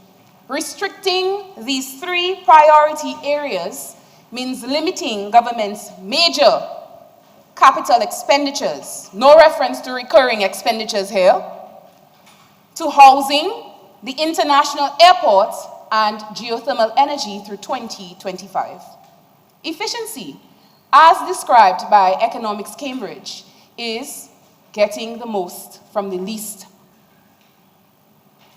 Development, and it is important we define this term, Mr. Speaker, because many of my esteemed colleagues on this side. Honourable members. Sorry, I withdraw, sorry. No, you can just say honourable members, that's all. Thank you. Yes. Thank you, Mr. Speaker. Development, as I was saying, it's important we define this term as it may be confused with economic growth. And the 2 terms are different. Contextualizing it in childhood development, growth is growing in age, in height, like me, growing this way. Whereas development is thinking ability improvement. And so, from an economic perspective, development, as defined by development economist Sir Arthur Lewis, and if you have a $100 bill, guys, you will see him on that $100 bill, a very well-renowned solution, is a pathway whereby a developing economy can foster the growth of a new capitalist sector. Mr. Speaker, we're talking structural change of an economy. Capital spending is associated with investment or development spending. Today, I first wish to start on the how. How these aforementioned areas, if prioritized through 2025, will improve efficiency. The government has devoted over $156 million in the 2021-2022 estimates alone to realize the construction of over 600 homes. And I commend the government on this initiative, Mr. Speaker. Housing has remained a priority for over the last 7 years. I mean, we see them, we drive, we see them in Emzal, we see them in Bellevue-Chopin. When my friend over there, sorry, Mr. Speaker. Please remember to refer to members as honourable members. Yes, please. Yes, Mr. Speaker. In La Plaine, in all of these communities. And Mr. Speaker, I am sure that one of the successive speakers may define economic development in the context of recognizing and increasing the standard of living, right? I mean, the honourable member from the Northeast mentioned standard of living yesterday. Let me draw back your attention to the moot. Prioritizing this particular development area through 2025 will allow the dream to build 5,000 homes. And Mr. Speaker, before I go on to this debate, let me ask the audience to divorce the emotions they may have on the housing spectrum and rely on your objective rationality, through my discourse. The benefit to the youth. Mr. Speaker, I am a young professional myself. And in informal dialogue with many of my colleagues 14 of 20 could not tick off home ownership on their checklist. This is a reflection of the reality of many of our young persons. There are vast ethnic differences in the pathways and timelines for leaving the parental home. Caribbean youth sometimes never experience this privilege. Mr. Speaker, many youth do not own a home before 40, and materialistically, before 60, the bank owns it. Increased investment in housing will lend an opportunity to home ownership among many of our youth. Mr. Speaker, with the recent first-time home owner grant approved in 2020, youth under 40 have been affording an opportunity to apply for grant vouchers to a maximum of $10,000 per approved applicant, and this can be put towards purchasing construction materials, a payment of labor, property transfers fees. Mr. Speaker, I was surprised when an announcement came that not enough applicants were received, not enough applications were received, and there was a recall for the applications in 2021. Mr. Speaker, investing in housing with opportunities for youth who wish to rent to own condos, apartments. The first pillar of the government of Trinidad and Tobago's housing and urban development policy is affordability.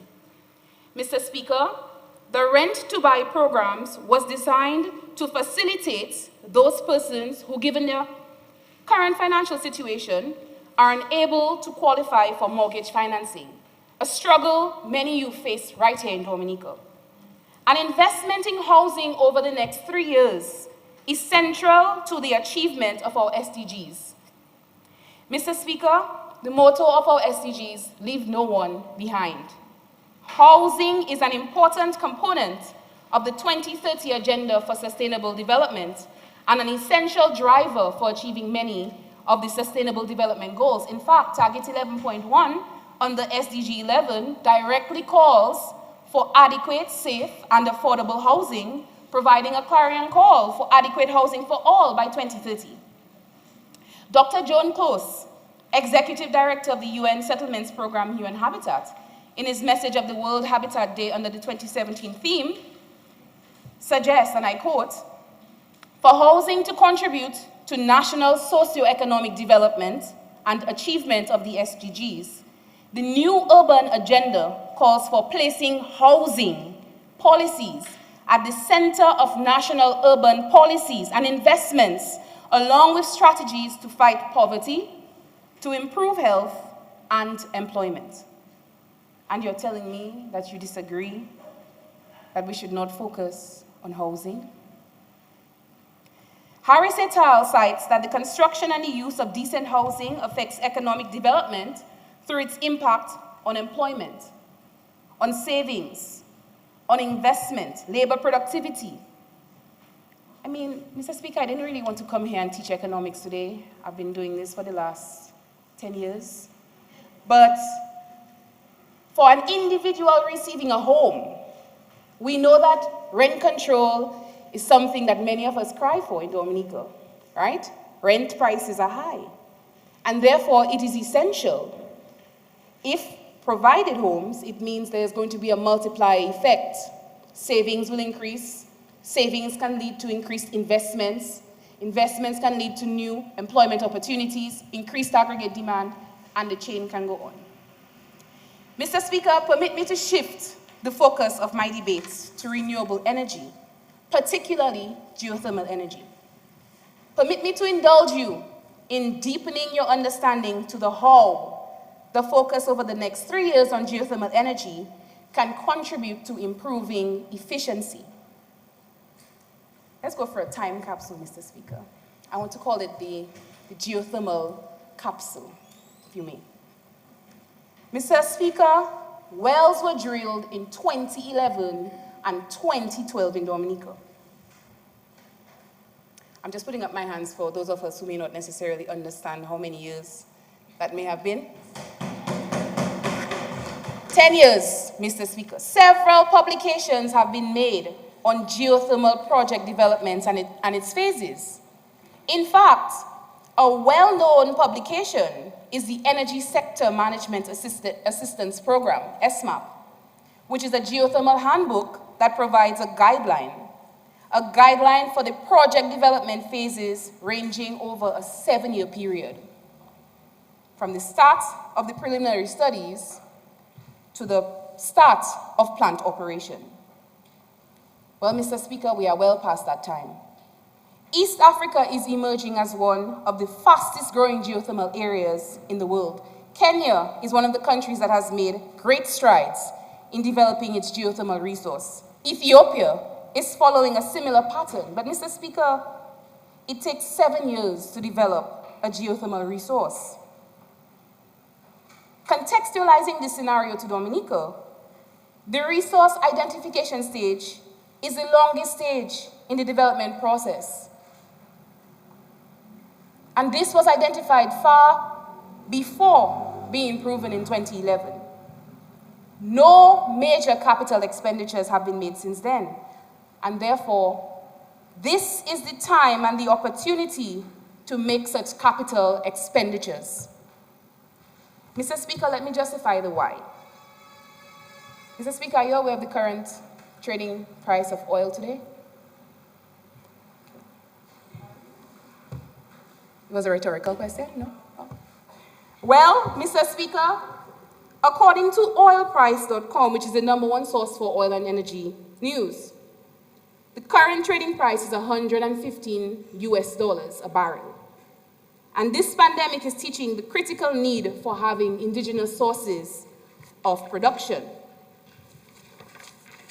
On a visit to the site on Thursday, January 13th, 2022, the British High Commissioner to Barbados and the Eastern Caribbean, His Excellency Scott Fusserdon, stated that this is an important project for Dominica, as a geothermal power plant has the potential to be a significant source of income for the country. He explained, and I quote, "This geothermal project is a really important example of that, because the potential here is not just to make this island energy dependent and to generate all your electricity from renewable sources, but there is also an amazing potential for you to generate electricity and drive your own prosperity through that very significant source of income. The expected output from this well will be above 20 megawatts of electricity, Mr. Speaker. In Dominica in 2018, peak demand was 12.9. And coupled with hydropower contributing 6.64, we are well over that. There's an excess that we can supply to our French territories, Mr. Speaker. I am talking about the euros. As the French would say it, Mr. Speaker, we all see the opportunity to earn foreign currency. I spoke about the young professionals earlier, but what about the young entrepreneurs? We care about all the entrepreneurs, but our focus today is on the youth. Mr. Speaker, the honorable member here extracting coconuts from oils, and tonight, the barber, the cosmetologist, the restaurant owner, the event planner, the pastry maker, all have to consider how their production costs are being affected by the continuous spikes in oil prices. Cost of production, Mr. Speaker, impacts the profit margins and production scale for many of our SMEs, our small and medium-sized enterprises. And electricity costs contribute to a great proportion of these variables. Well, perhaps second to customs, duties and charges, but that's for another debate if you allow us in October, Mr. Speaker. Mr. Speaker, the cost competitiveness of our small businesses will increase significantly due to reduced electricity costs once the geothermal plant is completed. Mr. Speaker, if the small businesses are bawling about costs, what about manufacturing? Sir Arthur Lewis mentions that the introduction of a capitalist sector is what contributes to development. So if we want to see more manufacturers, we need to see a decrease in production costs. I see geothermal energy transmission driving a burgeoning manufacturing sector. And as we do some introspection to increase our food security, we want to use the mangoes in wafers and the juice in bottled drinks, the bay oils in aftershave and cologne and fragrances. But Mr. Speaker, we need to see We need indigenous sources of energy that will cut these costs. We, the youth, have many ideas, innovative ones at that, but the environment has to be attractive. Honourable Member, you have 5 more minutes to complete your presentation. Yes, Mr. Speaker, thank you very much.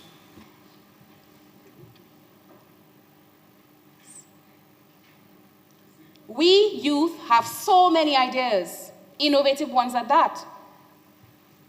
All we are asking for is 2 years.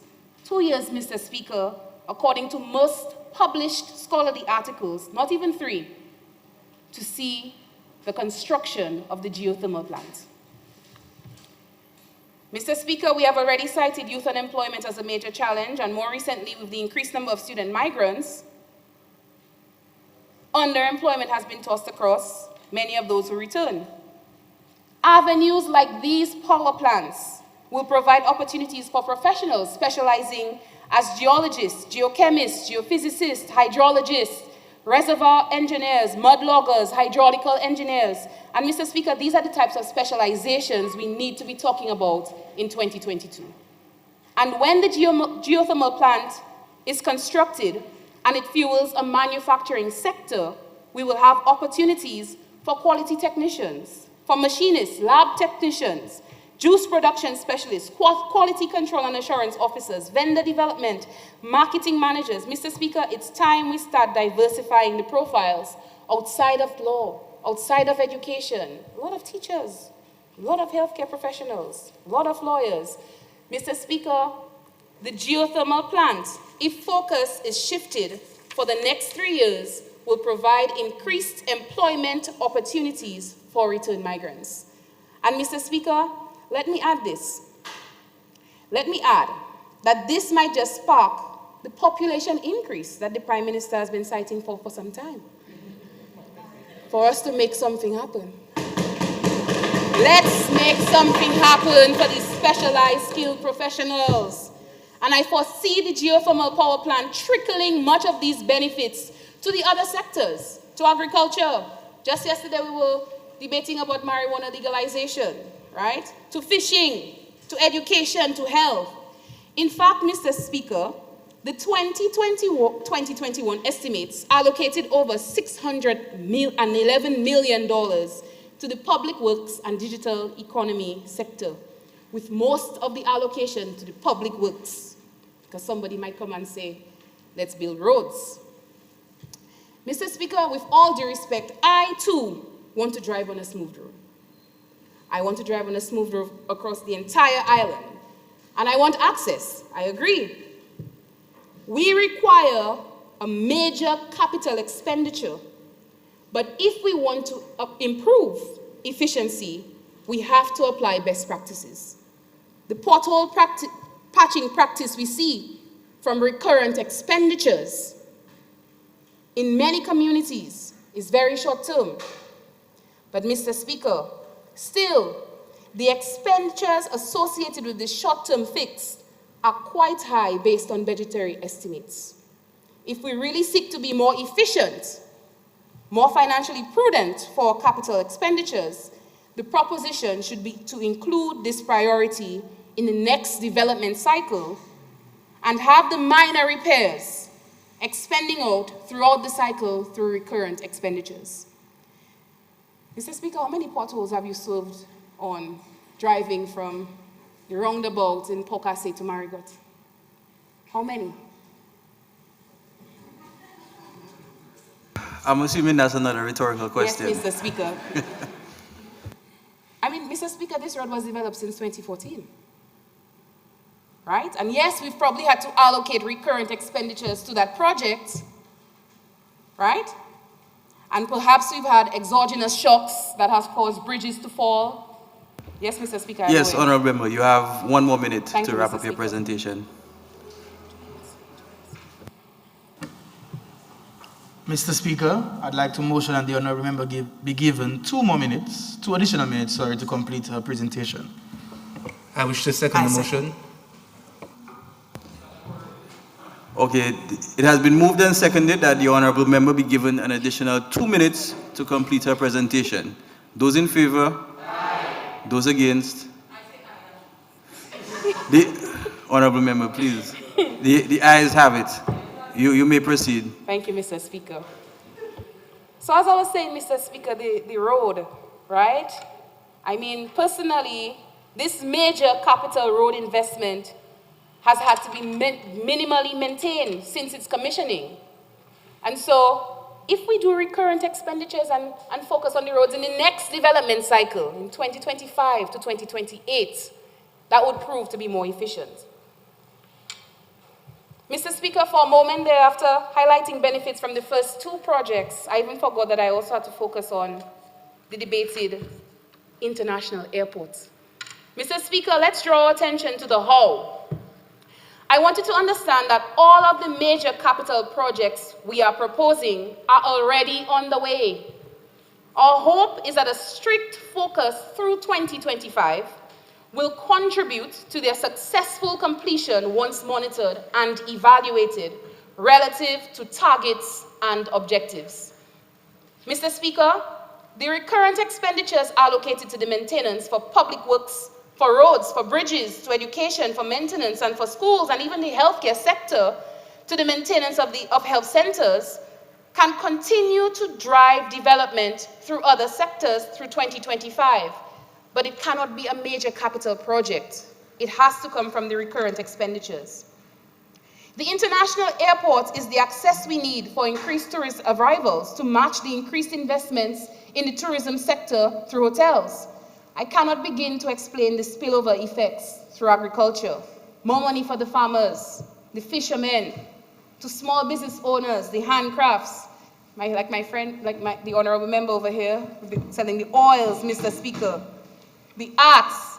Mr. Speaker, I will not allude to the salient points that my colleagues will further expound on, but I wish to reiterate that focusing on housing, geothermal energy, and the international airport for the next 3 years, providing that the government implements targets, objectives that should be measurable throughout and at the end of the development cycle to ensure efficient use of government expenditure will contribute to development, to the young, to the old, and to those of us who are in between, Mr. Speaker. Thank you.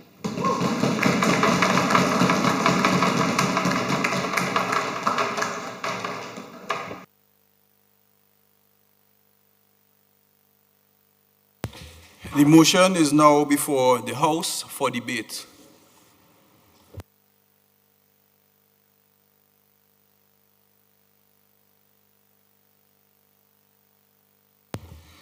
Yes, I recognize Honorable Jedediah Farrell. Honorable Farrell, I'm going to ask that you move to the podium so that you can deliver your presentation from the safety of the podium.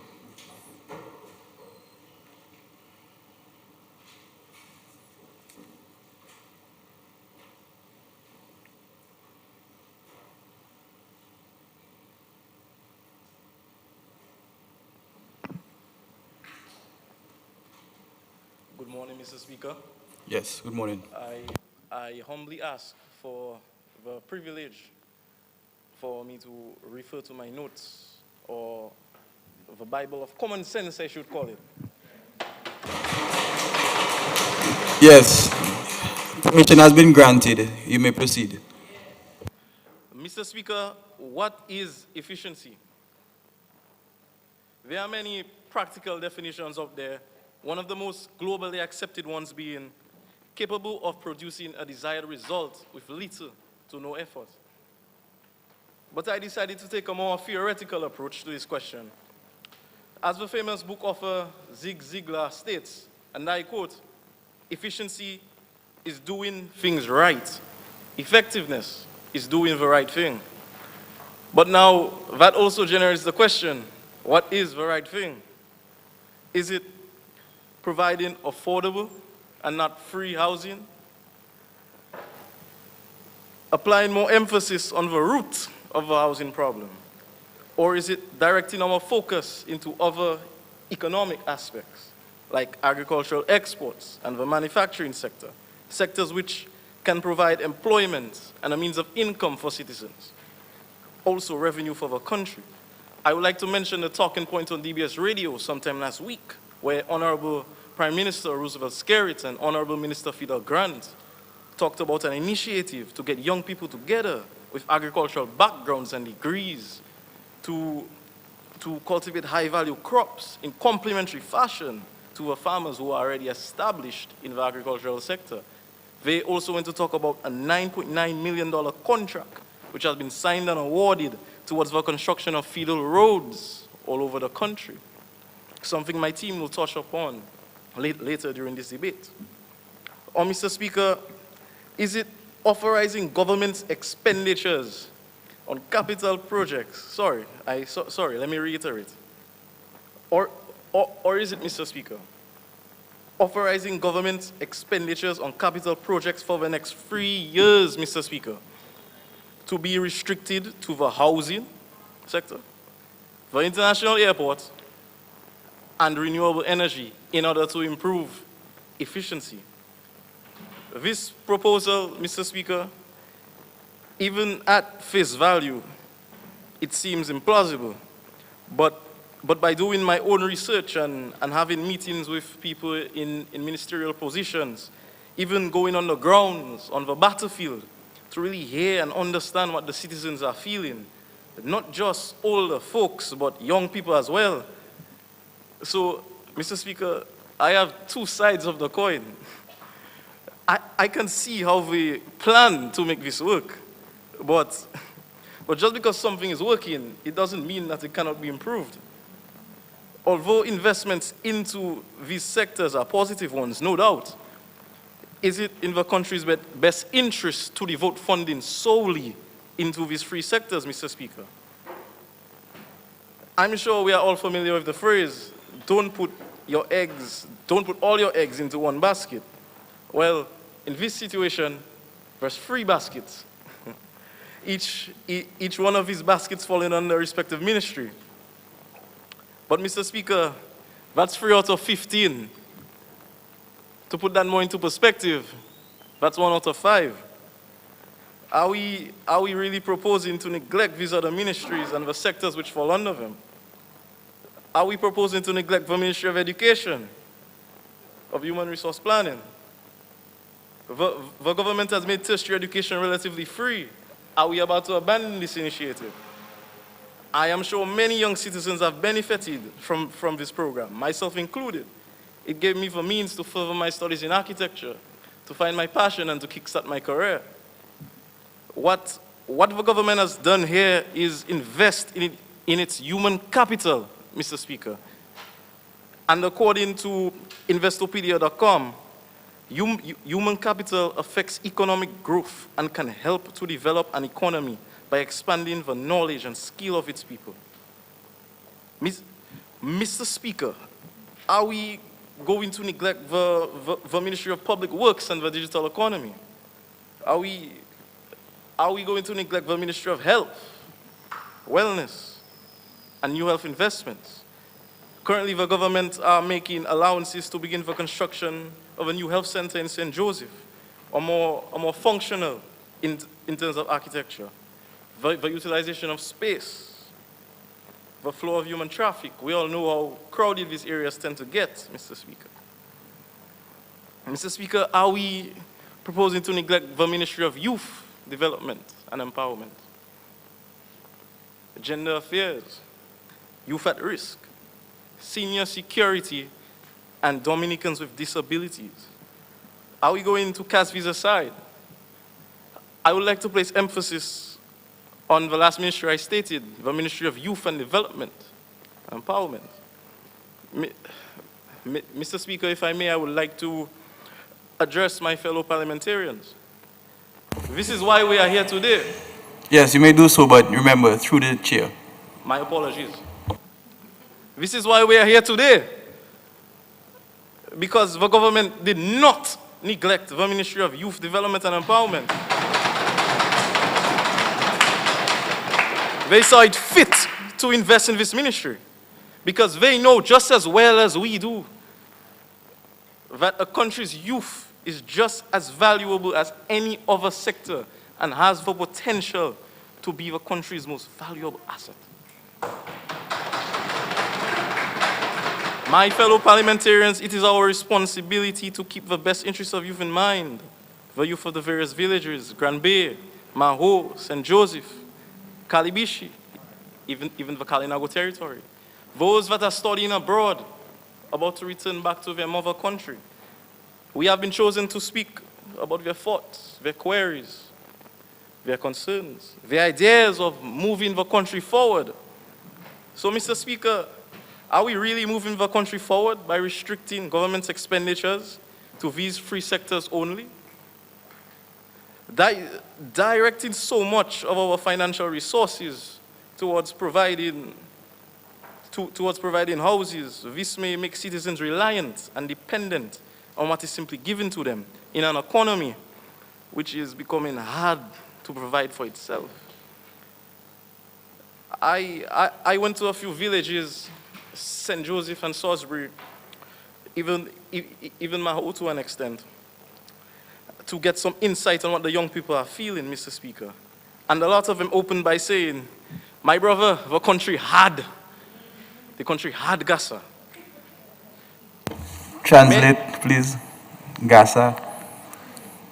My apologies again. You can either translate or withdraw. Sorry. Gaza is a term used to speak as like another word for brother. Thank you. Sorry. You may proceed. Yeah. Many studies suggest, Mr. Speaker, that the economic pressures may also give a rise to a host of unhealthy behaviors, such as binging on sugary or high-fat comfort food. It is estimated that 38.8% of adult women and 22.9% of adult men are living with obesity in Dominica. This is sourced by the Global Nutrition Report. There are also many unhealthy practices too, like smoking and drinking. A lot of people resort to this in order to escape the worries and the concerns of life, Mr. Speaker. It has been reported by the Dominica Chinese Friendship Hospital that an increase in young people between the ages of 12 and 35 has been admitted to the psychiatric ward. Can you imagine that? 12, Mr. Speaker. These are the ages of our baby brothers and sisters, our nieces, nephews. Providing houses will benefit the country's human capital, 100%, both in the immediate sense and in long term. But if we're investing in the human capital, in social development, in social protection, let us do so in its entirety. According to a study reported on in the current issue of American Journal and of Psychiatry published by the American Psychology Association, APA, a database of 34,000 patients were examined with 2 or more psychiatric hospitalizations in the Commonwealth of Massachusetts during 1994 and 2000. Unemployment, poverty, and housing unaffordability were all correlated with a risk of mental illness. So, Mr. Speaker, I ask again, what is the right thing? Is it focusing more on the core of the housing problem, which is the inability to provide houses for oneself due to limited income, Mr. Speaker, which is correlated to mental health? There is a solution, Mr. Speaker. But the solution stems way before adulthood. As mental health issues tend to have their onset in childhood and adolescence, with the Organization for Economic Cooperation and Development, in their book, there states, half of mental illnesses begin by age 14. Mental illnesses such as anxiety and personality disorders. Mr. Speaker, they suggest that it is critical to intervene early to minimize the effects of development, education, employment, and health. I would like to mention the song Forward We Go by Daddy Chess and Swinging Stars, the song which was created to celebrate Dominicans' to celebrate Dominica 30th independence. The song spoke about the harmony between citizens, the harmony between political parties, the harmony between opposing and proposing sides. So as a collective unit, let us not be hasty and take all factors into consideration before we take a step backwards. I would like to say that everything goes hand in hand, Mr. Speaker. As much as we want to direct majority of our focus into housing, we need the Ministry of Health. As much as we want to restrict expenditures towards the international airport, we need public works and the Ministry of Agriculture. Mr. Speaker, the roads are the arteries to which an economy pulses, connecting farmers and producers to their markets, our workers in both the private and public sector to their jobs. The expected large influx of people that are coming into the country because of the international airport to their destination.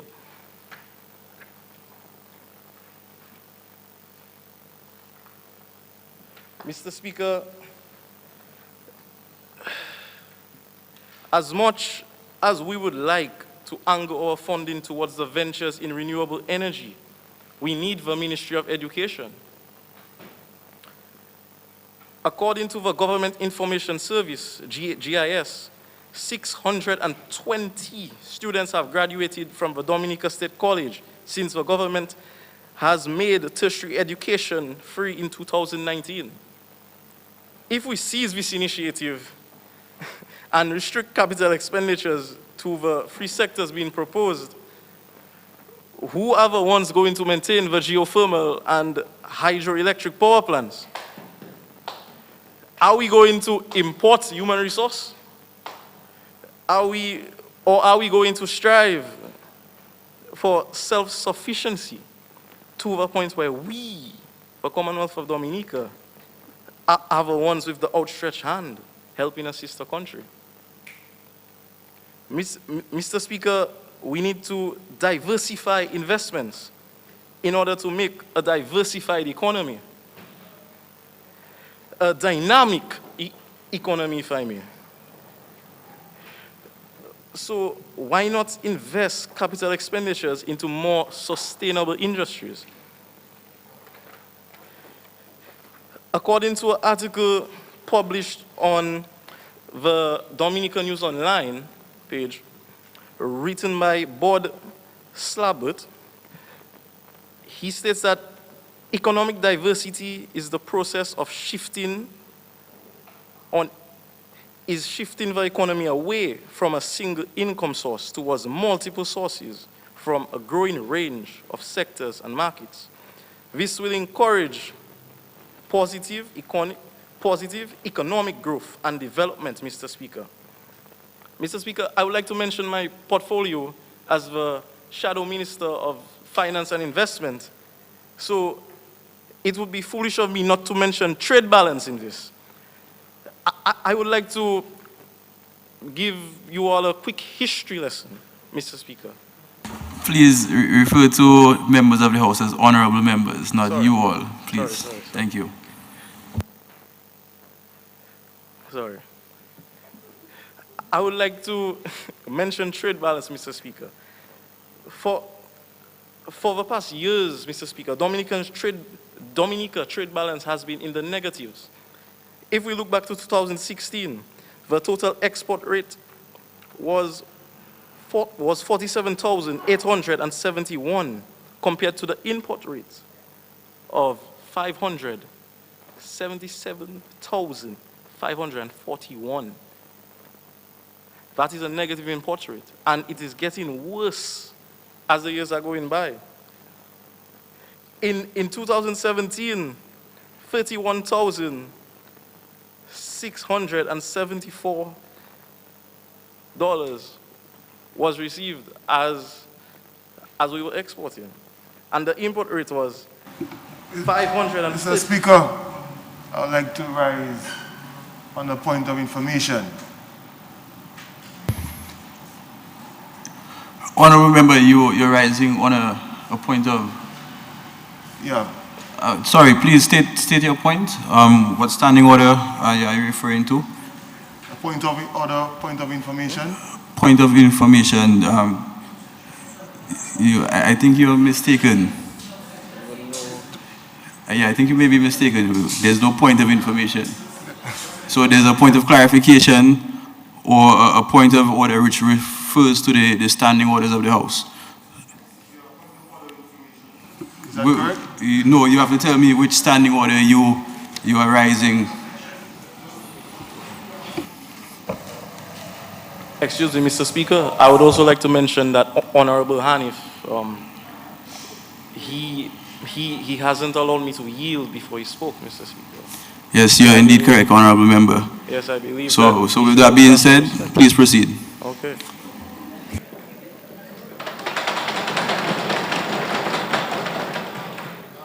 In 2017, we had an export rate of 31,674. And we had an import rate of 534,674. Again, that's a negative trade balance, because trade balance is export minus import. In 2018, we had an import rate of 27,851. Point of order?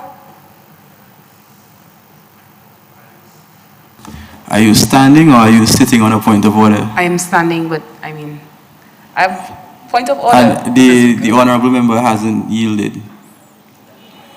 Well. Mr. Speaker, the honorable member on what point has, of order are you standing? I need some information on two statistics that have been pointed out. On what point of order are you referring to? Clarification.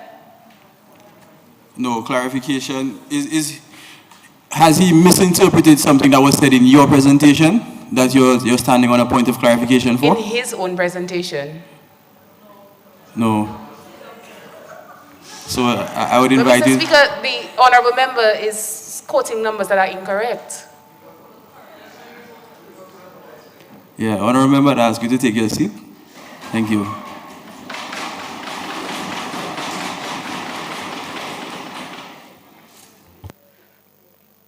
For no further delay, I would also like to say that the information I got was sourced from the Central Statistic Office of Dominica. Honorable member, just to let you know, you have just about 1 more minute to wind up your presentation. Okay, no problem. Mr. Speaker, I rise to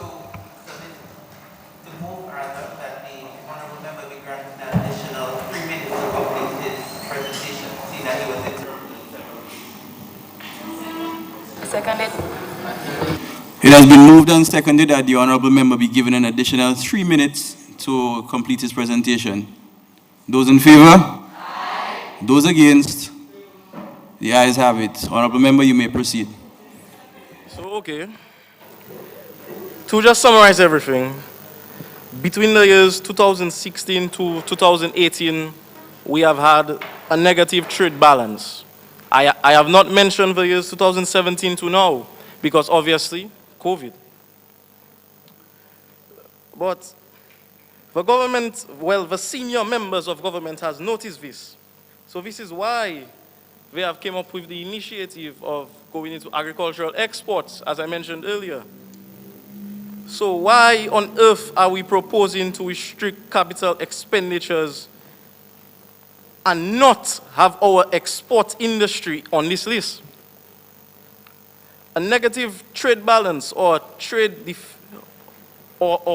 deficiency, I should say, lowers the income of domestic workers. It also reduces the ability to save on a national level. And it also has the ability to lower or weaken the value of a currency in its country.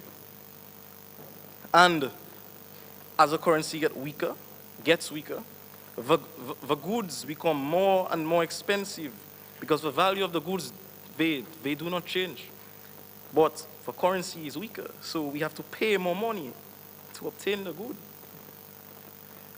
there was a video circulating on Facebook, on DNO, of orange juice being priced over 50 EC dollars. Mr. Speaker, is the juice curing me from COVID?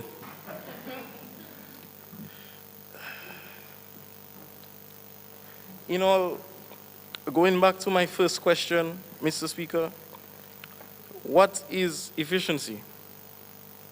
Mr. Speaker, I believe at the end of today, at the end of this debate, everyone will have a greater comprehension of efficiency, Mr. Speaker. Thank you.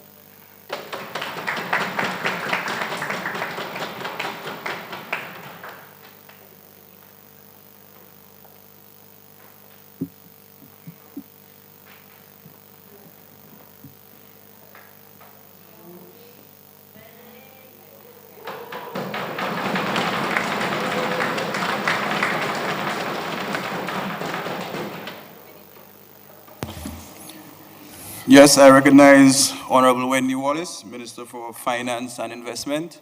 Honorable Wallace, you may proceed. Thank you, Mr. Speaker. Very large shoes to fill indeed. Wendy Wallace, Minister of Finance and Investment on the proposing team. Mr. Speaker, members of this honorable House, I see we have friends and families of the youth parliamentarians, listening audience. Greetings to all. Mr. Speaker, before I proceed in support of the resolution, may I humbly ask your leave to refer to my notes? Yes, permission is granted. You may proceed. Much obliged, Mr. Speaker. Mr. Speaker, and I'm hoping I'm getting extra time because I want to address certain things in the honorable member's presentation. First of all, Mr. Speaker, I'm not sure on which battlefield he fought on. I'm hoping it's not in Ukraine. But this battlefield that I'm fighting on right now is for the youths of the Commonwealth of Dominica. Mr. Speaker, in prioritizing what is absolutely essential, the immediate task will be to confront head-on the dire economic circumstances we have inbred from the ravages of Hurricane Maria and the pandemic that left us to gaze only into the eyes of each other.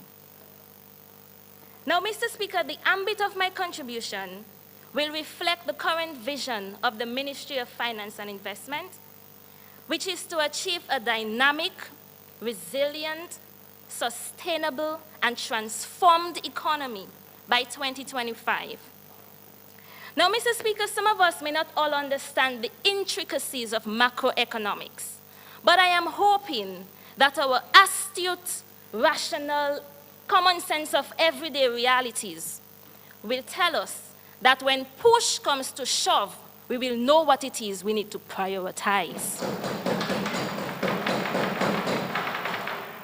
Mr. Speaker, the honorable member mentioned that the country's youth is the most important sector. Here's the sectors which are important for the country's youth. I will address the first priority area, housing. The key to building economic resilience is really by establishing an effective financial management and macroeconomic framework. And let me just make reference to Oxford Economics in 2010, an assessment that they did. They reviewed evidence based on housing and the linkage between economic productivity. Yes? So, and part and parcel of that report, allow me to quote, achieving a more responsive long-term housing supply can play a major role in helping people meet their demands and asset-owning aspirations, as well as helping deliver macroeconomic stability and more flexible labor markets. Now, Mr. Speaker, economics is not for everyone. Honorable McDougall, it's for her, but with my legal background, it's complex, I must admit. But one of the basics in economics, Mr. Speaker, is that having a decent infrastructure is used as a yardstick, as a barometer for, to help guide and to help promote economic prosperity and the well-being of communities. And put simply, if youths are left to reside in poor quality, less desirable housing stock, what's going to happen? They face life chances and health costs. With the poor quality stock itself. This is when survival mode activates. Mr. Speaker, may I draw your attention to Maslow's hierarchy of needs? And to those of us who may not know that Maslow's hierarchy of needs have clothing, shelter, food. These three things take precedence. If the youths of this country are left in a calamity where they are unable to comfortably reside in resilient, sustainable homes, constantly harassed by climate pressures, which will triple in intensity over the next few years, of course they will be concerned about their basic needs. They will always be in survival mode and unable to focus on efficiency.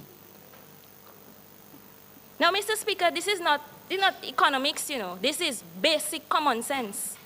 The need to address the housing sector by 2025 will avoid setting us back 20 years plus. Not if now, when strikes. And Mr. Speaker, permit me to draw reference to McHardy and Donovan's assessment on page 12 of that assessment. It was entitled, How to Provide Affordable Housing in the Caribbean.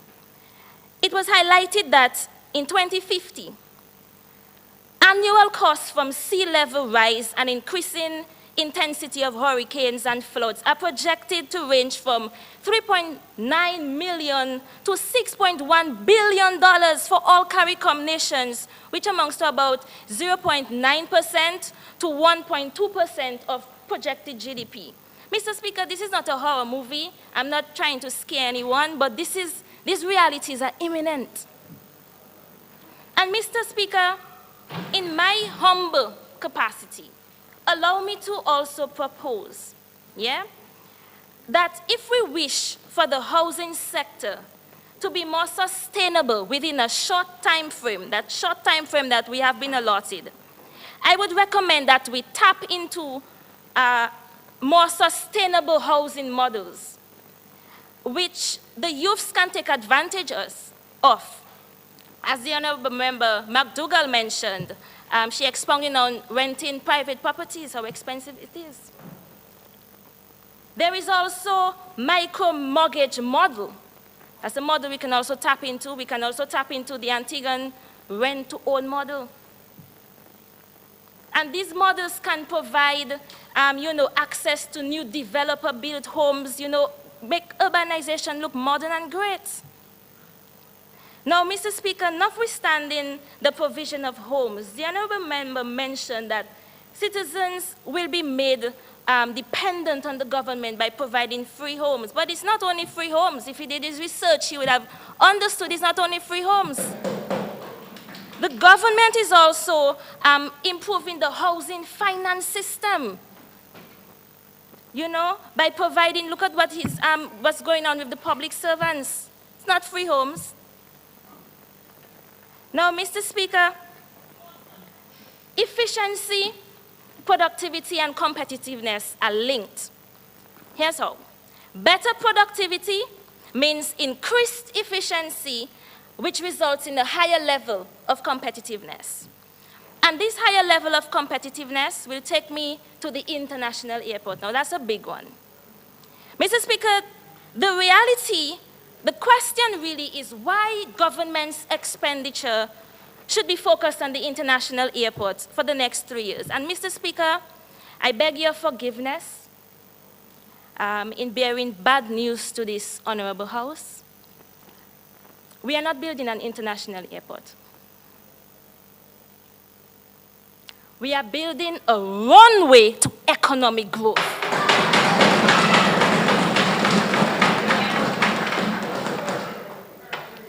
Speaker, airports are magnets for business and trade. I remember we spoke about exports. Magnets. Mr. Speaker, can we pull it off without incurring debt? Yes, government is looking into other options rather than going down the long road to take loans. And without encroaching on the ambits of the Minister of Tourism, the target projections by 2025 to improve efficiency is forthwith if the international airport is prioritized. In fact, Mr. Speaker, Dominica is not the only island to prioritize upgrades to the international airport. Other fellow CARICOM nations have shifted their focus to this sector to increase competitiveness, and to improve efficiency in the pursuit of economic growth. Mr. Speaker, Guyana focused on airport infrastructure and achieved immense growth. They added nearly 3,000 feet of their runway, and they added a new airport terminal. Look at the government of Trinidad, Mr. Speaker. Spent nearly $200 million on an airport in Tobago. It was stopped because of COVID, but that was their priority. And, Mr. Speaker, St. Vincent and the Grenadines will always be remembered on Tuesday, February 17, 2017, when they flung open the doors of Agile International Airport. Mr. Speaker, this was such a monumental achievement that day is a national day. Mr. Speaker, I can say to this honorable House that when we fling open the doors of our international airport,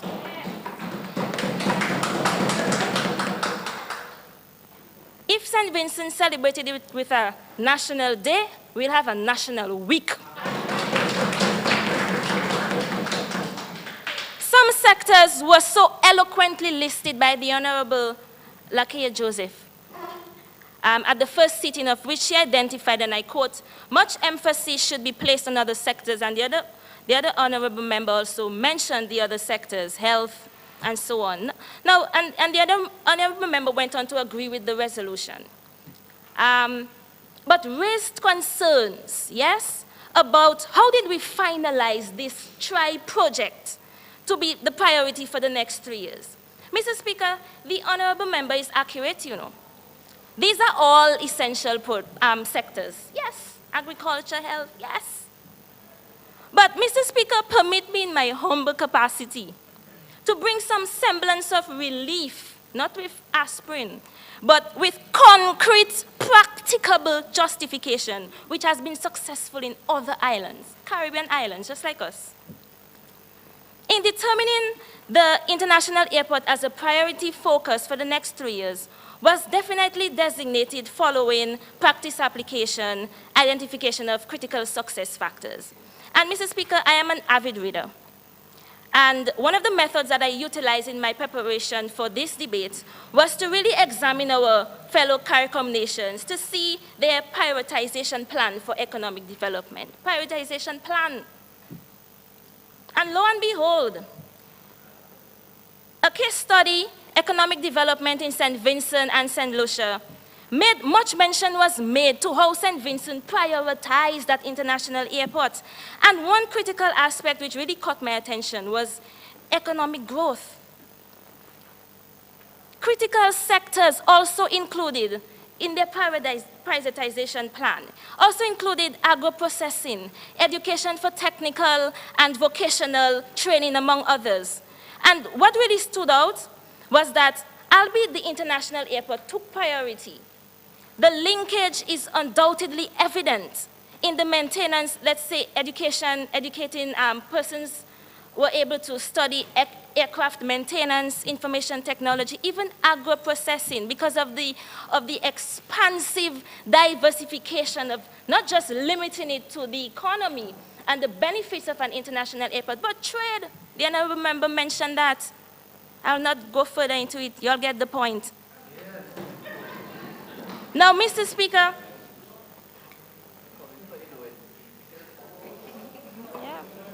Mr. Speaker. Please, just briefly, please try your very best to refer to members of this honorable house as honorable members. No, you all, you guys. Okay? Much obliged, Mr. Speaker. Okay, so, Mr. Speaker, the important sectors that the honorable member is so concerned about will not be dismissed. Nonetheless, what must be understood is a direct shift focus. It relates to distinct economic benefits which is required to improve efficiency for the next 3 years. And these are generally measured by its contribution to GDP, jobs, tax revenues associated with the sector. But the economic value is much more than that. Talk about civic pride and value. Yes? You know, ensuring people can move freely, ease of access. I mean, Mr. Speaker, this is just something, this is another level. So, Mr. Speaker, if the honorable member is not relieved of the concerns by now, we may need to increase the dosage by reflecting on renewable energy.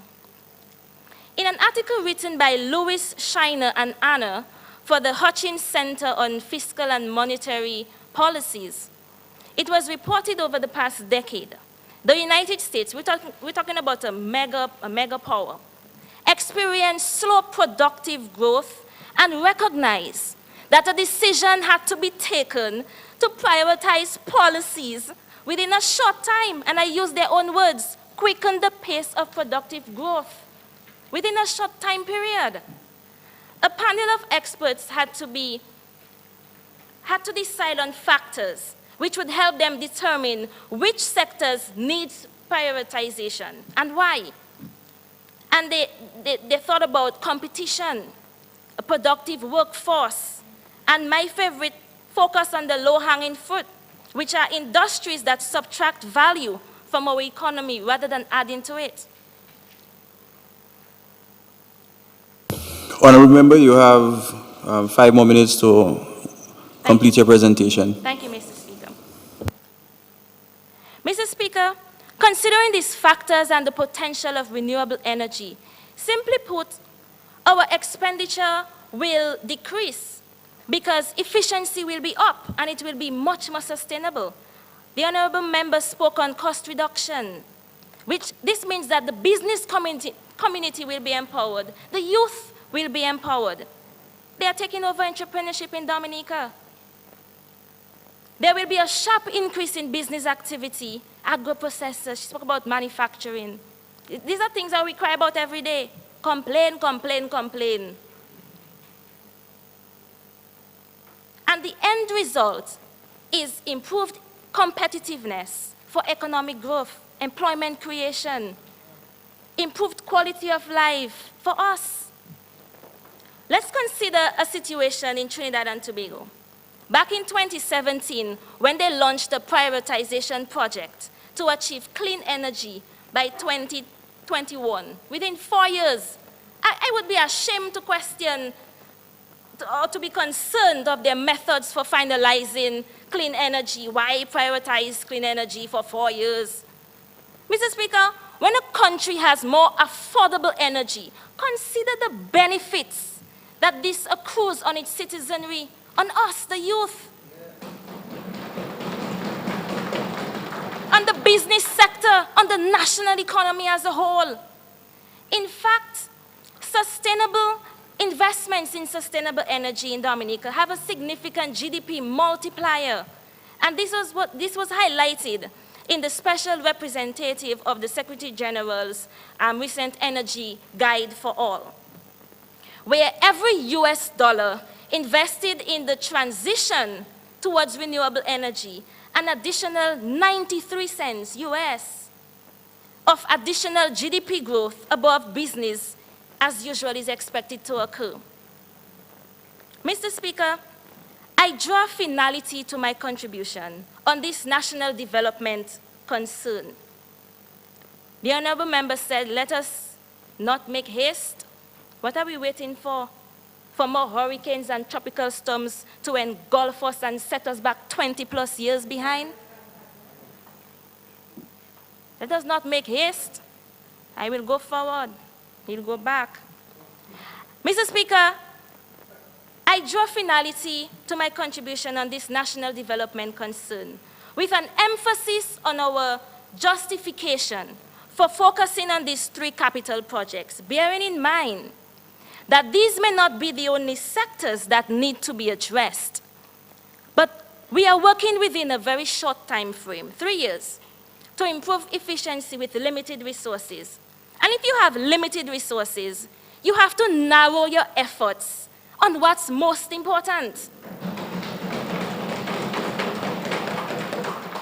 If there is limited revenue, limited resources, then the government of the day will have to focus its energy on a few items in a short-term period in order to refocus after that period. That is common sense, not economics.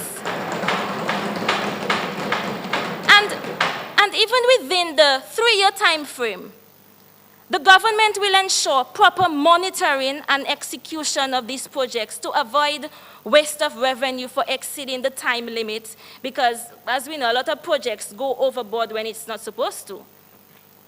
I further advise on the management of managing these projects to complete them on time, and during the process, even re-evaluate to see if additional income could be spent on other capital expenditure areas, which the honorable members are so concerned about. But in the short term, Mr. Speaker, let's focus on what takes priority. Please. It's the same process where families focus on what's important while not negating other areas, but based on the limited resources, these are the areas that require direct focus. Mr. Speaker, the honorable member started off his speech by asking what is the right thing. This is how I will end. John Meade said, "People who focus get things done. People who can prioritize get the right things done." Thank you, Mr. Speaker.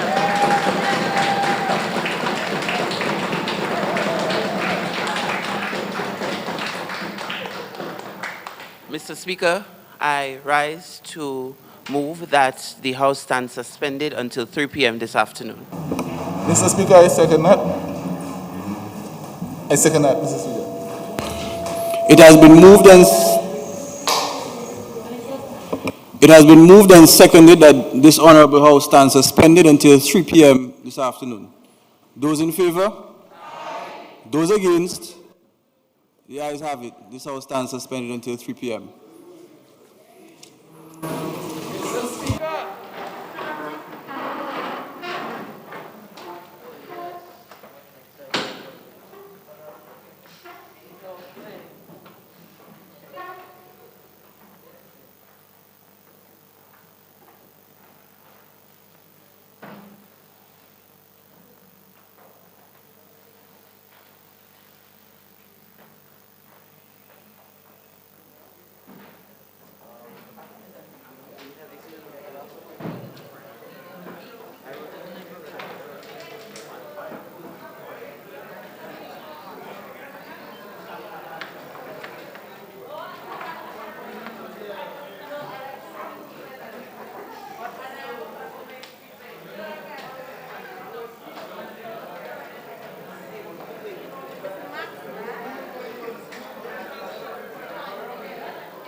Anyway, General, it's okay. We'll deal with you.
Probably gonna practice inside there. I know. But what they can say, just that way. Hello?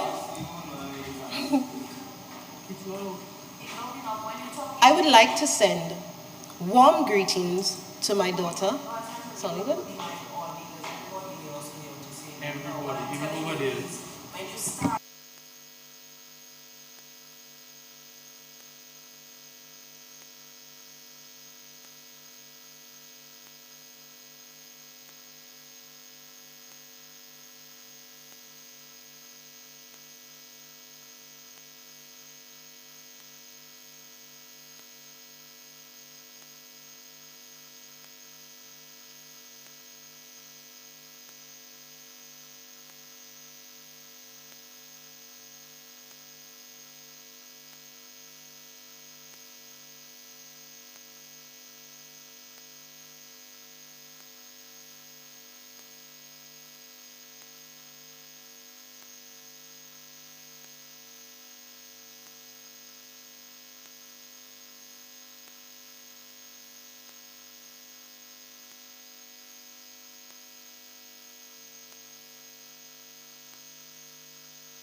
1, 2. Okay. Sorry. Just testing something, yeah? Audio not recording, right? Okay, just testing the system there. 1, 2. Yes, yes. All right, yes, yes.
Hello.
One, two, 1, 2.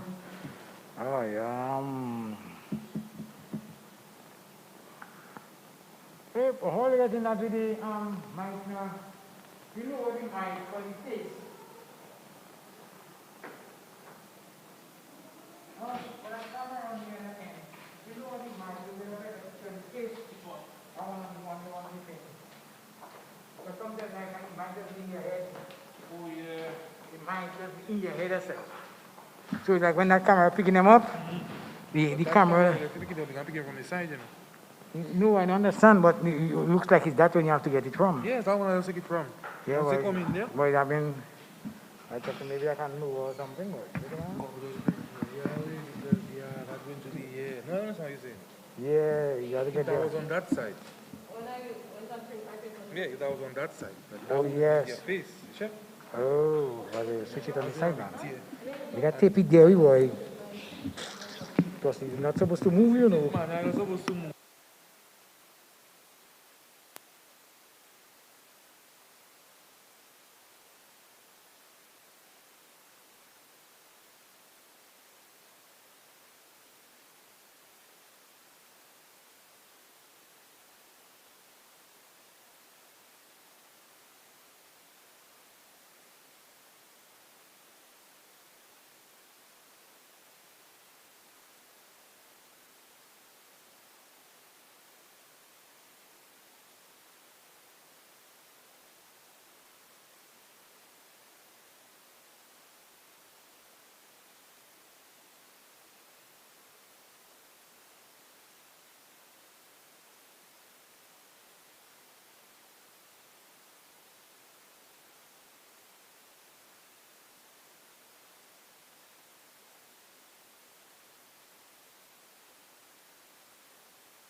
1, 2, 1, 2.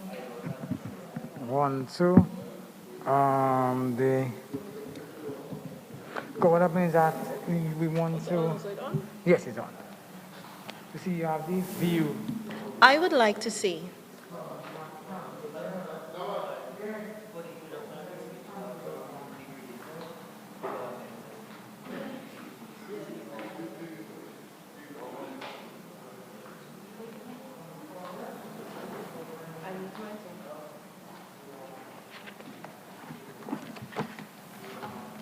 that's it. It's a mirror. Yeah. But that, all of this, what are your greetings to? I can say that one first, and then that. Why? Is how you do it? What if you do it When like you that? come there, you leave your paper on this side because of the way you speak and you want to project yourself on the camera. So when you finish, you just flip one there. So I was going to do it. So I comfortable. Well, yeah. So comfortable doing it because I'm left hand. Boom. Boom. I wasn't going to use the folder, but then I said maybe looking more professional than to have the papers in my hand. Yes. Yeah. If I had a nice, I wish I had a nicer, prettier thing, but I just. But you help me, Jesus. That makes me even more real. All my time is right here for that. So what is this here type? Type the words. she's supposed to be able to type fast. She knows what she's doing. She have to type everything, fast, fast, fast, fast, fast. Everything people see. And probably she have a recording to help her if I see it on it. So she can go back to it. Mr. Speaker, members of this honorable house, distinguished guests, fellow Dominicans at home and abroad, friends. Actually, I make my thing big like that. Yes. That are so more open and was a bit too small. I would like to send warm greetings. Okay. Okay, the problem there, that, okay. Is the nails is the problem now? I'm telling you, if you have... No, that's not the problem for me. I will do that. I will do that. It's the nails to pick it up. Try to remain the items that you realize it's a lot. Yes, you were. You were. You were. Honestly, you were. You were good, you know, Kevin. That is why the man say changing it now. But you were good. Huh? I will do that.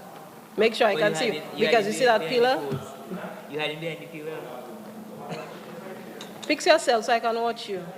And I'll watch her too.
But I want to speak to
When you sit in the kitchen, you have to check the download.